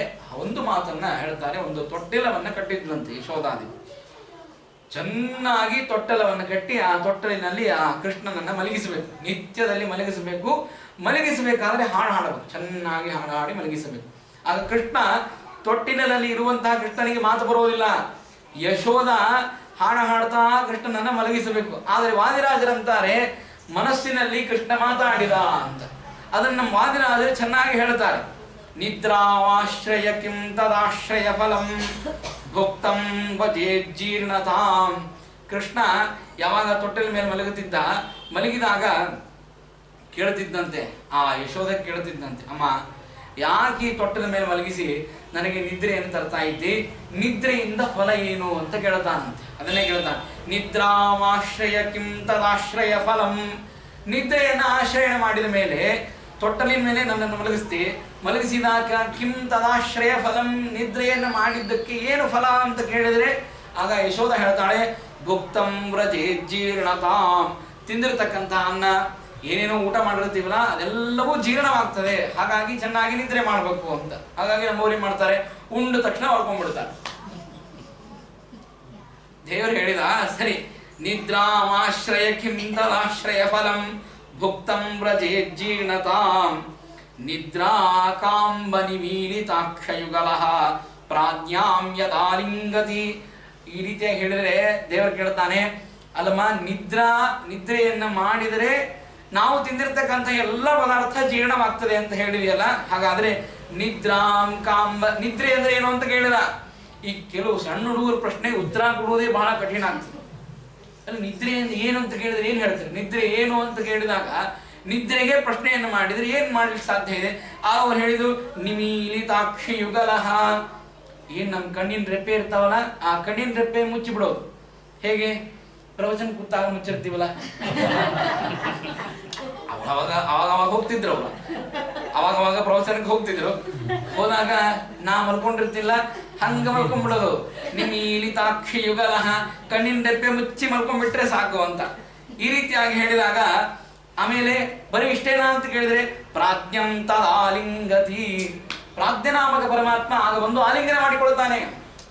ನಾವು ಕಣ್ಣು ಮುಚ್ಚಿದಾಗ ಪ್ರಾಜ್ಞನಾಮಕ ಪರಮಾತ್ಮ ಬಂದು ಆಲಿಂಗನ ಮಾಡಿಕೊಳ್ತಾನಲ್ಲ, ಅವನ ಆಲಿಂಗನದಿಂದಾಗಿ ಹಿಂದಿನ ದಿವಸ ಏನು ಶ್ರಮಪಟ್ಟು ಬಂದಿರ್ತೇವೆ, ಮುಂಜಾನಿಂದ ಸಾಯಂಕಾಲದ ತನಕ ಅಲ್ಲಿ ಓಡಾಡಿ ಇಲ್ಲಿ ಓಡಾಡಿ ಏನೋ ಮಾಡಿ ಗದ್ದಲ ಮಾಡಿ ಅರ್ಥ ಸಂಚಯನ ಮಾಡುವುದಕ್ಕಾಗಿ ಭಾರೀ ಪರಿಶ್ರಮವನ್ನು ಪಟ್ಟಿರ್ತೇವೆ. ಮಲ್ಕೊಂಡು ಎದ್ದ ಮೇಲೆ ನೋಡ್ರಿ ಎಷ್ಟು ಫ್ರೆಶ್ ಆಗಿರ್ತಾನೆ ಮನುಷ್ಯ. ಅಂದ್ರೆ ಹಿಂದಿನ ದಿವಸ ಶ್ರಮ ಇರೋದಿಲ್ಲ ಅವನಿಗೆ. ಮತ್ತೆ ಮರುದಿವಸ ತಾನು ದುಡಿಯುವುದಕ್ಕಾಗಿ ಮತ್ತೆ ಶ್ರಮವನ್ನು ಪಡುವುದಕ್ಕಾಗಿ ತಯಾರಾಗ್ತಾನೆ. ಅಂದಮೇಲೆ ಇದು ಯಾರಿಂದ ಸಾಧ್ಯ ಅಂತ ಕೇಳಿದ್ರೆ ಪ್ರಾಜ್ಞನಾಮಕ ಪರಮಾತ್ಮನ ಆಲಿಂಗದಿಂದ ಸಾಧ್ಯ ಅಂತ ಕೇಳ್ತಾರೆ. ಆಗ ಈ ರೀತಿಯಾಗಿ ಪ್ರಾಜ್ಞಂ ತದಾಲಿಂಗತಿ ಅಂತ ಹೇಳಿದ ತಕ್ಷಣ ದೇವರಂತಾನೆ, ಹೌದಾ ತೋರಿಸ್ತೇನೆ, ನನ್ನ ಚಮತ್ಕಾರವನ್ನ ದೇವರು ನಾ ತೋರಿಸ್ತೇನೆ ಅಂತಂದ. ಏನ್ ಮಾಡಿದ ದೇವರು ಅಂತಂದ್ರೆ, ಆಗ ತಕ್ಷಣಕ್ಕೆ ತಾನೇ ಎರಡು ತನ್ನ ಕೈಗಳಿಂದ ತಾನು ಮಲ್ಕೊಂಡಿದ್ದ ಏನು ತೊಟ್ಟಿಲ ಇತ್ತು, ಆ ತೊಟ್ಟಿಲದಲ್ಲಿ ತಾನು ಮಲಗಿದ್ದ, ತಾನೇ ಎರಡು ಕೈಗಳಿಂದ ತಾನು ಆಲಿಂಗನ ಮಾಡ್ಕೊಂಡು, ಯಾಕೆ ಸ್ವಯಂ ತಾನೇ ಪ್ರಾಜ್ಞ. ಯಾವ ಕೃಷ್ಣ ಪರಮಾತ್ಮ ಇದ್ದಾನೆ ತಾನೇ ಸ್ವಯಂ ಪ್ರಾಜ್ಞನಾಮಕನಾಗಿರತಕ್ಕಂಥವನು. ಆದ್ದರಿಂದಾಗಿ ಎರಡೂ ಕೈಗಳನ್ನ ತಾನು ಆಲಿಂಗನ ಮಾಡಿಕೊಂಡ. ಪ್ರಾಜ್ಞನಾಮಕ ಪರಮಾತ್ಮ ಆಲಿಂಗನ ಮಾಡಿಕೊಂಡಂತೆ ಆಯಿತು, ನಿದ್ರೇನೂ ಬಂದಂತೆ ಆಯಿತು. ಆಗ ಹೇಳ್ತಾನೆ, ಸರ್ವಂ ಜೀರ್ಣ ಮಥೋದಿಶೇಷಿ ಜನನೀಂ. ನೋಡಮ್ಮ, ಪ್ರಾಜ್ಞನಾಮಕ ಪರಮಾತ್ಮ ನನ್ನನ್ನು ಆಲಿಂಗನ ಮಾಡಿಕೊಂಡ ಅಂದ್ರೆ ನಾನೇ ನನ್ನನ್ನು ಆಲಿಂಗನ ಮಾಡಿಕೊಂಡೆ, ನಾನೇನು ಊಟ ಮಾಡಿದ್ನಲ್ಲ ಅದು ಸಂಪೂರ್ಣವಾಗಿ ಜೀರ್ಣ ಆಯಿತು, ಮತ್ತೆ ಇನ್ನೊಂದ್ಸಲ ಹಾಲನ್ನು ಕುಡಿಸುವ ಅಂತ ಕೇಳಿದೆ. ಇಂಥ ಅದ್ಭುತವಾಗಿರ್ತಕ್ಕಂತಹ ಕಲ್ಪನೆಯನ್ನ ವಾದಿರಾಜರು ಮಾಡ್ತಾರೆ. ಅಂದ್ರೆ ಈ ರೀತಿಯಾಗಿ ಕಲ್ಪನೆಯನ್ನು ಮಾಡುವುದು. ಇನ್ನೊಂದು ಮಾತನ್ನ ಹೇಳ್ತಾರೆ, ಕೃಷ್ಣ ಮಲಗ್ತಾ ಇರಬೇಕಾದ್ರೆ ಹಾಡನ್ನು ಹಾಡುವುದು, ಚೆನ್ನಾಗಿ ಹಾಡನ್ನು ಹಾಡಿ ಮಲಗಿಸುವುದು. ಹಾಗೆ ಹೇಳ್ತಾರೆ, ಮಾತರ್ಗಾಯಸಿ ಕಿಂ ಸದಾ ಜಲನಿಧೌ ಶೇಷಾಂಗ ಸಂಶಾಯಿನಂ. ಅಮ್ಮ, ಪ್ರತಿನಿತ್ಯ ಹಾಡು ಹಾಡಿ ನನ್ನನ್ನು ಮಲಗಿಸ್ತಿ, ಹಾಡನ್ನು ಯಾಕೆ ಹಾಡ್ತಿ ಅಂತ, ಎದ್ದು ವಿಷಯಕವಾಗಿ ಹಾಡನ್ನು ಹಾಡಿ ಮಲಗಿಸ್ಬೇಕು ಅಂತ. ಇಲ್ಲಪ್ಪ, ಶೇಷಸಾಯಿ ಆಗಿರತಕ್ಕಂತಹ ನಾರಾಯಣ ಏನಿದ್ದಾನೆ ಅವನ ವಿಷಯಕವಾಗಿ ಹಾಡು ಹಾಡಿ ನಾನು ಮಲಗಿಸ್ತೇನೆ. ತಾತಾಸೌ ನನು ನಿದ್ರಯ ಪರಿವೃತೋ ದದ್ಯಾತ್ತವಾಪೀತಿ ತಾಂ. ಆಗ ದೇವರ ನಾಮಗಳನ್ನು, ಯಾವ ನಾರಾಯಣ ಇದ್ದಾನೆ ಅವನ ನಾಮಗಳನ್ನು ಹಾಡಿ ಮಲಗಿಸಬೇಕು ಅಂತ. ಆಗ ದೇವರೆಂತ ಪ್ರಶ್ನೆ ಅಂತ ಕೇಳ್ತಾನೆ ನೋಡ್ರಿ, ಅಲ್ಲಮ್ಮ ನೀ ಇಲ್ಲ ಹಾಡಾಡಿದ್ದು ವೈಕುಂಠಪತಿ ಆಗಿರತಕ್ಕಂತಹ ನಾರಾಯಣನಿಗೆ ಹೆಂಗ್ ಕೇಳಿಸ್ತವೆ ಅಂತ ಕೇಳಿದ. ಅಲ್ಲಪ್ಪ, ಹಾಗಿಲ್ಲ, ಭಗವಂತ ನಿದ್ರಾ ಮಾಡೋದಿಲ್ಲ, ಎಲ್ಲ ಕಡೆಗೂ ಇದ್ದು ತಾನು ಈ ಹಾಡುಗಳನ್ನು ಕೇಳ್ತಾ ಇದ್ದಾನೆ. ಹಾಗಾಗಿ ಹಾಡಿದರೆ ಅವನೇ ಒಂದು ಅನುಗ್ರಹವನ್ನು ಮಾಡಿ ಇದ್ರೆಯನ್ನು ಕೊಡ್ತಾನೆ ಅಂತ ಹೇಳಿದಾಗ, ಏವಂ ಚೇತ್ ಕದಿತಂ ತ್ವದೀಯಮಖಿಲಂ ತತ್ಕರ್ಣ ದೇಶಂ ಕಥಂ. ಅದನ್ನೇ ಕೇಳಿದ, ಅಲ್ಲಿ ತನಕ ಹೇಗೆ ಹೋಗ್ತದೆ ಹಾಡ ಇದು? ನೀನು ಹಾಡಿರ್ತಕ್ಕಂತಹ ಹಾಡು ವೈಕುಂಠ ತನಕ ಹೋಗಿ ಪರಮಾತ್ಮನಿಗೆ ಕೇಳಿಸ್ಬೇಕಲ್ಲ, ಕೇಳಿಸೋದು ಹೇಗೆ? ಸುಮ್ಮನೆ ಹಾಡಾಡ್ಬೇಕಾ? ಆಗ ಅಂದು ಅವಳಿಗೆ ಉತ್ತರ ಕೊಡ್ಲಿಕ್ಕೆ ಆಗ್ಲಿಲ್ಲ. ಇಂತಹ ಪ್ರಶ್ನೆಗಳನ್ನು ಕೇಳಿದಾಗ ಹುಡುಗರಿಗೆ ಏನ್ ತಿಳಿಸಿ ಹೇಳ್ಬೇಕ್ರಿ? ಈಗ ಶಾಸ್ತ್ರವನ್ನು ಹೇಳಲಿಕ್ಕೆ ಸಾಧ್ಯ ಇಲ್ಲ. ನೋಡಪ್ಪ, ದೇವರು ಸರ್ವಾಂತರ್ಯಾಮಿಯಾಗಿದ್ದಾನೆ, ಮಧ್ವಾಚಾರ್ಯರ ಶಾಸ್ತ್ರದಲ್ಲಿ ಹೇಳಿದ್ದ. ಸಣ್ಣ ಹುಡುಗರಿ ಅವನಿಗೆ ತತ್ವವನ್ನು ತಿಳಿಸ್ಲಿಕ್ಕೆ ಸಾಧ್ಯ ಇಲ್ಲ. ಅವನಿಗೆ ನಮ್ಮ ಭಾಷಾ ಒಳಗೆ ಉತ್ತರ ಕೊಡಬೇಕು ಅಂದ್ರೆ ಇವಳ ಕಡೆ ಆಗ್ತಾ ಇಲ್ಲ. ಆಗ ದೇವರು ಹೇಳ್ತಾನೆ, ಹಾಗಾಗಿ ಅಮ್ಮ, ನಾ ಹೇಳಿದ್ದು ನಾರಾಯಣನೂ ನಿದ್ರಾ ಮಾಡೋದಿಲ್ಲ, ನಾನೂ ನಿದ್ರಾ ಮಾಡೋದಿಲ್ಲ, ನನಗೆ ಮಲಗಿಸ್ಬೇಡ ಅಂತ ಹೇಳಿದ ದೇವರು. ಅಂತ ಹೇಳಿ ವಿನೋದವನ್ನ ದೇವರು ಮಾಡಿದ ಅಂತ ಈ ರೀತಿಯಾಗಿ ಭಾರಿ ಅದ್ಭುತವಾಗಿರತಕ್ಕಂತಹ ಕಲ್ಪನೆಯನ್ನ ಮಾಡುತ್ತಾರೆ. ಆಮೇಲೆ ಭಗವಂತ ತೊಟ್ಟಿಲ ಮೇಲೆ ಮಲಗಿದಾಗ ತೊಟ್ಟಿಲಕ್ಕೆ ಒಂದು ದಾರವನ್ನು ಕಟ್ಟಿರ್ತಾನೆ. ಆ ದಾರವನ್ನು ಕಟ್ಟಿ ಹೀಗೆ ಎಳೆಯೋದು ಮತ್ತೆ ಬಿಡೋದು ಮಾಡ್ತಿರ್ತಾನೆ. ಆ ಎಳೆದು ಬಿಡೋದು ಈ ರೀತಿಯಾಗಿ ಮಾಡುವುದರಿಂದಾಗಿ ಒಂದು ಸೂಚನೆಯನ್ನ ಮಾಡ್ತಾನೆ ದೇವರು ಅಂತ. ಯಾರು ತನ್ನ ಭಕ್ತರು ಅಂತ ಇದ್ದಾರೆ, ಆ ಭಕ್ತರಾಗಿರ್ತಕ್ಕಂಥವರು ಸೂತ್ರವನ್ನ, ಅದೇನು ತೊಟ್ಟಲಕ್ಕೆ ಕಟ್ಟಿರ್ತಾರಲ್ಲ, ಆ ಸೂತ್ರವನ್ನ ಹಿಡಿದು ಎಳೆದರೆ ಅವರ ಹತ್ತಿರಕ್ಕೆ ನಾನು ಬರ್ತೇನೆ. ಆ ಸೂತ್ರವನ್ನು ಬಿಟ್ಬಿಟ್ರೆ ನಾನು ಮತ್ತೆ ದೂರ ಹೋಗ್ತೇನೆ ಅಂತ. ಎಂತ ಅದ್ಭುತವಾದ ಕಲ್ಪನೆಯನ್ನು ಮಾಡ್ತಾರೆ. ಈ ಸೂತ್ರ ಯಾರು ಅಂತ ಕೇಳಿದಾಗ ಎರಡು ವಿಧವಾಗಿ ಸೂತ್ರವನ್ನು ಹೇಳ್ತಾನೆ. ಒಂದು ಸೂತ್ರ ಅಂತಂದ್ರೆ ಮುಖ್ಯ ಪ್ರಾಣದೇವರು ಅಂತ ಹೇಳ್ತಾನೆ. ಸೂತ್ರನಾಮಕರಾಗಿ ಮುಖ್ಯ ಪ್ರಾಣದೇವರಿದ್ದಾರೆ. ಯಾವಾಗ ನಾವು ಮುಖ್ಯ ಪ್ರಾಣದೇವರನ್ನ ನಂಬುತ್ತೇವೆ ಆಗ ದೇವರು ನಮ್ಮ ಹತ್ರ ಬರ್ತಾನೆ. ಮುಖ್ಯ ಪ್ರಾಣದೇವರನ್ನ ನಾವು ಬಿಟ್ಟುಬಿಟ್ರೆ ದೇವರು ದೂರ ಹೋಗಿಬಿಡ್ತಾನೆ. ಇದು ಒಂದು ಸೂತ್ರ. ಆದರೆ ವೇದವ್ಯಾಸ ದೇವರು ಬರೆದಿರ್ತಕ್ಕಂತಹ ಬ್ರಹ್ಮಸೂತ್ರ ಭಾಷ್ಯ ಇದೊಂದಿದೆ. ಆ ಸೂತ್ರಗಳಿಂದ ವ್ಯಾಖ್ಯಾನಭೂತವಾಗಿರ್ತಕ್ಕಂತಹ ಯಾವ ಸುಧಾದಿ ಗ್ರಂಥಗಳು ಅದನ್ನು ನಾವು ಚೆನ್ನಾಗಿ ಓದಿದರೆ ದೇವರು ನಮ್ಮ ಹತ್ರಕ್ಕೆ ಬರ್ತಾನೆ. ಯಾವಾಗ ಆ ಸೂತ್ರಗಳನ್ನು ನಾವು ಬಿಟ್ಟುಬಿಡ್ತೇವೆ ನೋಡ್ರಿ, ಆಗ ದೇವರು ನಮ್ಮನ್ನೂ ಬಿಟ್ಬಿಡ್ತಾನೆ. ಈ ರೀತಿಯಾಗಿ ಏನು ಅದ್ಭುತವಾಗಿರತಕ್ಕಂತಹ ಕಲ್ಪನೆಯನ್ನ ವಾದಿರಾಜರು ಮಾಡಿಕೊಡ್ತಾರೆ. ಈ ರೀತಿಯಾಗಿ ಭಗವಂತ ಅನೇಕ ಲೀಲೆಗಳನ್ನ ತೋರಿಸಿದ ಅಂತ ಹೇಳ್ತಾ, ಭಗವಂತನಿಗೆ ತನ್ನ ಹೊಟ್ಟೆಯನ್ನ ಆ ಎಲ್ಲಾ ದೇವತೆಗಳಿಗೆ ಅಥವಾ ಈ ಪಂಚಭೂತಗಳಿಗೆ ತೋರಿಸುವುದು ಸ್ವಲ್ಪ ನಾಚಿಕೆ ಆಯಿತು ಅಂತಂತಾರೆ. ಯಾಕೆ ಅಂದ್ರೆ ಜಗದುದರನಾಗಿರ್ತಕ್ಕಂತಹ ದೇವರು ಸಣ್ಣ ಉದರವನ್ನು ಮಾಡಿಕೊಂಡು ಹುಟ್ಟಿದ್ದಾನೆ ಅಂದ ಮೇಲೆ ಅವನಿಗೆ ಹೊಟ್ಟೆಯನ್ನು ತೋರಿಸುವುದು ನಾಚಿಕೆ ಆಯಿತು. ಅದಕ್ಕಾಗಿ ಭಗವಂತ ಅಂಬೆಗಾಲನ್ನು ಹಾಕಲಿಕ್ಕೆ ಪ್ರಾರಂಭ ಮಾಡಿದ. ಬೆನ್ನು ತೋರಿಸಿದ, ಹೊಟ್ಟೆಯನ್ನು ತೋರಿಸಲಿಲ್ಲ ಅಂತ. ಅಂಬೆಗಾಲನ್ನು ಹಾಕಲಿಕ್ಕೆ ಪ್ರಾರಂಭ ಮಾಡಿದ. ಅಂಬೆಗಾಲನ್ನು ಹಾಕ್ತಾ ಇದ್ದಾನೆ. ಈ ರೀತಿಯಾಗಿ ಅಂಬೆಗಾಲನ್ನು ಹಾಕ್ತಾ ಇರುವಾಗ ಒಂದು ಸಲ ಭಗವಂತ ಅಂಬೆಗಾಲನ್ನು ಹಾಕಿ ಮುಂದೆ ಬರ್ತಾ ಇದ್ದಾನೆ. ಏನೋ ಅಕಸ್ಮಾತ್ತಾಗಿ ಆ ಕೃಷ್ಣನನ್ನ ಆಟ ಆಡಿಸಬೇಕು, ಲಾಲಿಸಬೇಕು ಅಂತ ಹೇಳಿ ತನ್ನ ತೊಡೆ ಮೇಲೆ ಕೂಡಿಸಿಕೊಂಡು ಯಶೋಧಾದೇವಿ ಅವನನ್ನ ಹಾಡಿ ಮುದ್ದಾಡಿ ಮಲಗಿಸ್ತಾ ಇದ್ದಾನೆ. ಮಲಗಿಸ್ತಾ ಇರುವಂತಹ ಸಂದರ್ಭದಲ್ಲೇನೆ ಭಗವಂತ ಏನು ಮಾಡಿದ ಅಂತಂದ್ರೆ ಆಕಳಿಸಿದ ತಕ್ಷಣ ನೋಡ್ರಿ ಏನು ಆಶ್ಚರ್ಯ. ಯಾವ ದೇವರನ್ನ ತಾನು ತನ್ನ ಮಗ ಅಂತ ತಿಳಿದಿದ್ದಾಳೆ ಯಶೋಧಾದೇವಿ, ಅಂತಹ ಯಶೋದೆಯ ತೊಡೆ ಮೇಲೆ ದೇವರು ಮಲಗಿದಾಗ ಆಗ ತಕ್ಷಣಕ್ಕೆ ಅನಂತವಾಗಿರತಕ್ಕಂತಹ ಬ್ರಹ್ಮಾಂಡವನ್ನ ತನ್ನ ಪುಟ್ಟದಾದ ಬಾಯಿಯಲ್ಲಿ ತೋರಿಸಿದೆ. ಏನು ಅದ್ಭುತವಾಗಿರತಕ್ಕಂತಹ ಶಕ್ತಿ ಸಾಮರ್ಥ್ಯ. ಅನೋರಣೀಯಾನ್ ಮಹತೋ ಮಹೀಯಾನ್ ಆತ್ಮ ಗುಹಾಯಾಮ್ ನಿಹಿತೋಸ್ಯ ಜಂತು. ಭಗವಂತ ಅತ್ಯಂತ ಪುಟ್ಟ ಶಿಶುವಾಗಿದ್ದಾನೆ. ಶಿಶುವಾದಂತಹ ಭಗವಂತ ಆ ಶಿಶುವಿನ ಬಾಯಿ ಎಷ್ಟು ಸಣ್ಣದಿರಬಹುದು, ಅದು ಇಷ್ಟೇ ಪುಟ್ಟ ಬಾಯಿ. ಆ ಪುಟ್ಟ ಬಾಯಿಯಲ್ಲಿ ದೊಡ್ಡದಾದ ಬ್ರಹ್ಮಾಂಡವನ್ನು ಹೇಗೆ ತೋರಿಸಲಿಕ್ಕೆ ಸಾಧ್ಯ? ಹಾಗಾಗಿ ಅಘಟಿತ ಘಟನಾ ಸಾಮರ್ಥ್ಯ ದೇವರಲ್ಲಿದೆ. ಒಂದು ಸಣ್ಣದಾದ ಆಪಲ್ ಕೊಟ್ಟರೆ ನಮಗೆ ತಿನ್ಲಿಕ್ಕೆ ಆಗೋದಿಲ್ಲ, ಅಷ್ಟು ದೊಡ್ಡದಿರೋದಿಲ್ಲ ನಮ್ಮ ಬಾಯಿ. ಅದನ್ನೆಲ್ಲ ಕಟ್ ಮಾಡ್ಕೊಂಡು ತಿನ್ನಬೇಕಾಗ್ತದೆ. ಅಂತದ್ದು ಅಘಟಿತ ಘಟನಾ ಸಾಮರ್ಥ್ಯ ದೇವರದು ನೋಡ್ರಿ. ಇಡೀಯಾದ ಪ್ರಪಂಚ, 14 ಲೋಕಗಳು, ಅಲ್ಲಿ ಮತ್ತೆ ಆದಿತ್ಯಾದಿ ನವಗ್ರಹ ದೇವತೆಗಳ ಚಕ್ರಗಳು, ಏನು ನಕ್ಷತ್ರ ಮಂಡಲ, ಅನೇಕ ದಿವ್ಯವಾಗಿರತಕ್ಕಂತಹ 14 ಲೋಕಗಳನ್ನು ಭಗವಂತ ತನ್ನ ಪುಟ್ಟದಾದ ಬಾಯಿಯಲ್ಲಿ ತೋರಿಸಿದ್ದಾನೆ. ಗಾಬರಿಯಾಗಿದ್ದಾಳೆ ಯಶೋಧಾದೇವಿ. ಆದರೆ ಅವನನ್ನು ಮತ್ತೆ ದೇವರು ಅಂತ ತಿಳಿಬಾರದು ಅಂತ ತಕ್ಷಣಕ್ಕೆ ಬಾಯಿಯನ್ನು ಮುಚ್ಚಿದ. ಆ ದೇವರ ಮುಖವನ್ನು, ಪುಟ್ಟ ಮಕ್ಕಳು ಮಲಗಿದಾಗ ಅವರ ಮುದ್ದಾದ ಮುಖವನ್ನು ನೋಡಿಬಿಟ್ರೆ ಸಾಕು, ಮತ್ತೆ ಅವರು ಮೋಹಿತರಾಗಿ ಬಿಡುತ್ತಾರೆ. ನನ್ನ ಮಕ್ಕಳು ಅಂತ ಅನಿಸಿಬಿಡುತ್ತದೆ. ಅದೇ ರೀತಿಯಾಗಿ ಯಶೋಧೆಗೆ ನನ್ನ ಮಗ ಅಂತ ಅನಿಸಿಬಿಟ್ಟಿದೆ. ಮತ್ತೆ ತಾನು ಮೋಹಿತಳಾಗಿ ಅಲ್ಲೇ ತೃಪ್ತಳಾಗಿದ್ದಾಳೆ. ಒಂದು ದಿವಸ ಇದೇ ರೀತಿಯಾಗಿ ಕೃಷ್ಣನನ್ನ ಆಟ ಆಡಿಸ್ತಾ ಇದ್ದಾರೆ ಎಲ್ಲರೂ ಕೂಡಿ. ಒಂದು ಸಲ ಭಾರಿ ಜೋರಾಗಿರ್ತಕ್ಕಂತಹ ಗಾಳಿ ಬಂದಿದೆ. ಗಾಳಿ ಅಂತಂದ್ರೆ ಆ ಗಾಳಿಯನ್ನ ಯಾರೂ ತಡಿಲಿಕ್ಕೆ ಸಾಧ್ಯವೇ ಇಲ್ಲ. ಏನೇನು ಗೋಪಾಲಕರ ಗೃಹಗಳಿದ್ವೋ, ಮನೆಗಳಿದ್ವೋ ಅವೆಲ್ಲವೂ ಕೂಡ ಹಾರಿ ಹೋಗುವಂತಹ ಪರಿಸ್ಥಿತಿ. ಅಂತಹ ಭಯಂಕರವಾದ ಗಾಳಿ. ಆ ಗಾಳಿಯ ಒಳಗಡೆ ತೃಣಾವರ್ತ ಎಂಬುವಂತಹ ದೈತ್ಯ ಇದ್ದಾನೆ. ಆ ತೃಣಾವರ್ತ ದೈತ್ಯ ಗಾಳಿಯ ಮುಖಾಂತರ ಬರ್ತಾ ಇದ್ದಾನೆ. ಬಂದದ್ದೇ ಬಂದ. ಈ ತೃಣಾವರ್ತನೂ ಅಷ್ಟೇ, ಇವನು ಆ ಅಜೇಯತ್ವವನ್ನು ಪಡೆದವನೇ. ಎಲ್ಲರೂ ಇದೇ ರೀತಿಯಾಗಿ ವರವನ್ನು ಪಡೆದವರೇ ಬರ್ತಾರೆ, ಬಂದು ದೇವರಿಂದ ಹತರಾಗಿ ಹೋಗ್ತಾರೆ. ಹಾಗಾಗಿ ಕನಕದಾಸರು ಒಂದು ಮಾತನ್ನ, ಅದ್ಭುತವಾಗಿರತಕ್ಕಂತಹ ಮಾತನ್ನ ಹೇಳ್ತಾರೆ. ಏನು ಅಂತಂದ್ರೆ, ಹಗೆಯರಿಗೆ ವರವೀವವಿಬ್ಬರು ತಗೆಯಲರಿಯರು ಕೊಟ್ಟ ವರಗಳ ತೆಗೆದು ಕೊಡುವ ಸಮರ್ಥರಾರಿ ಜಗಕ್ಕೆ ನಿನ್ನಂತೆ ಅಂತ. ಹಗೆಯರಿಗೆ ವರವೀವರಿಬ್ಬರು, ಇಬ್ಬರು ವರಗಳನ್ನು ಕೊಡ್ತಾರೆ. ಬ್ರಹ್ಮದೇವರು ಹಾಗೂ ರುದ್ರದೇವರು ಹಗೆಯರಿಗೆ ಅಂದ್ರೆ ದ್ವೇಷವನ್ನ ಸಾಧಿಸುವಂತಹ ದೈತ್ಯರಿಗೆ ವರವನ್ನು ಕೊಡ್ತಾರೆ. ಆದರೆ ತೆಗೆಯಲರಿಯರು ಕೊಟ್ಟ ವರಗಳ, ಯಾವ ವರವನ್ನ ಅವರು ಕೊಡ್ತಾರೆ ಆ ವರವನ್ನ ಪುನಃ ಅದನ್ನು ತೆಗಿಲಿಕ್ಕೆ ಸಾಧ್ಯ ಇಲ್ಲ ಅವ್ರ ಕಡೆಯಿಂದಾಗಿ.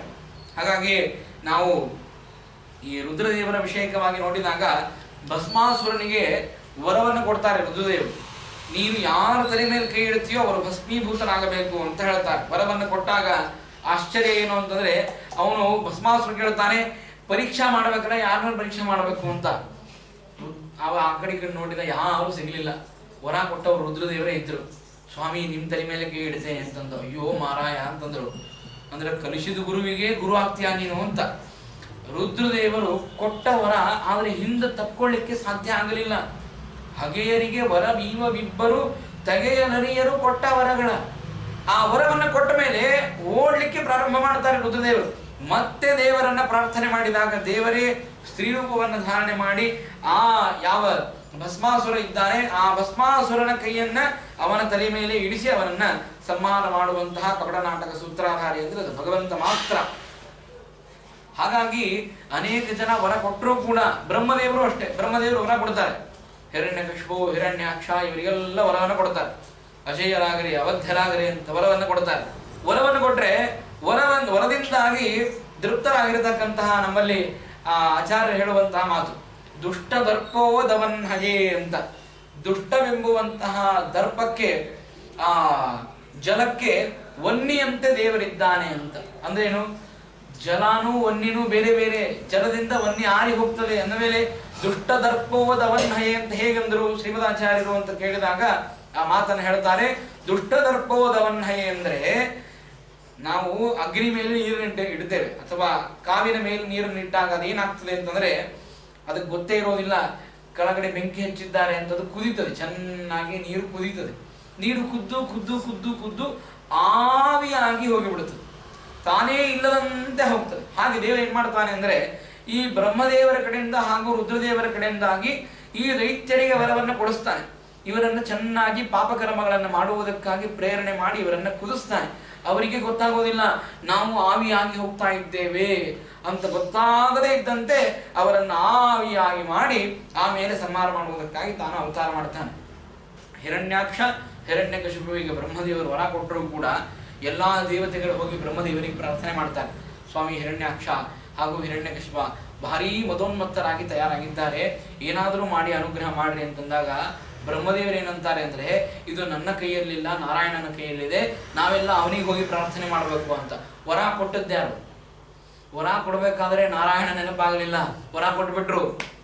ವರವನ್ನ ಕೊಡಬೇಕಾದ್ರೆ ನಾನು ಹಗಲಿನಲ್ಲಿ ಸಾಯಬಾರದು, ರಾತ್ರಿ ಸಾಯಬಾರದು, ಮುಂಜಾನೆ ಸಾಯಬಾರದು, ಅಸ್ತ್ರಗಳಿಂದಲ್ಲ, ಶಸ್ತ್ರಗಳಿಂದಲ್ಲ, ಪ್ರಾಣಿಯಿಂದಲ್ಲ, ಪಶುವಿನಿಂದಲ್ಲ, ಯಾವ ನೀನು ಸೃಷ್ಟಿ ಮಾಡಿರ್ತಕ್ಕಂಥ ಯಾವ ಪದಾರ್ಥದಿಂದಲೂ ಸಾಯಬಾರದು ಅಂತ ವರವನ್ನು ಕೇಳಿದಾಗ ತಥಾಸ್ತು ಅಂತ ವರವನ್ನು ಕೊಟ್ಟಂತಹ ಬ್ರಹ್ಮದೇವರು ದೇವತೆಗಳೆಲ್ಲ ಬಂದು ಪ್ರಾರ್ಥನೆ ಮಾಡಿದಾಗ ಆ ವರವನ್ನು ಸುಳ್ಳು ಮಾಡಲಿಕ್ಕೆ ಸಾಮರ್ಥ್ಯ ಇರಬೇಕಾಗಿತ್ತು ಬ್ರಹ್ಮದೇವರಿಗೆ.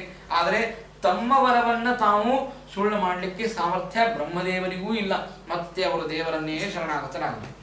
ಅಲ್ಲಿ ಹೋಗಿ ದೇವರಿಗೆ ಶರಣಾಗತರಾದಾಗ ಆಗ ದೇವರು ನರಸಿಂಹನಾಗಿ ವರಾಹನಾಗಿ ಅವತಾರ ಮಾಡಿ ಆ ಅದ್ಭುತವಾಗಿರ್ತಕ್ಕಂತಹ ಕ್ರೀಡೆಯನ್ನು ತೋರಿಸ್ತಾನೆ.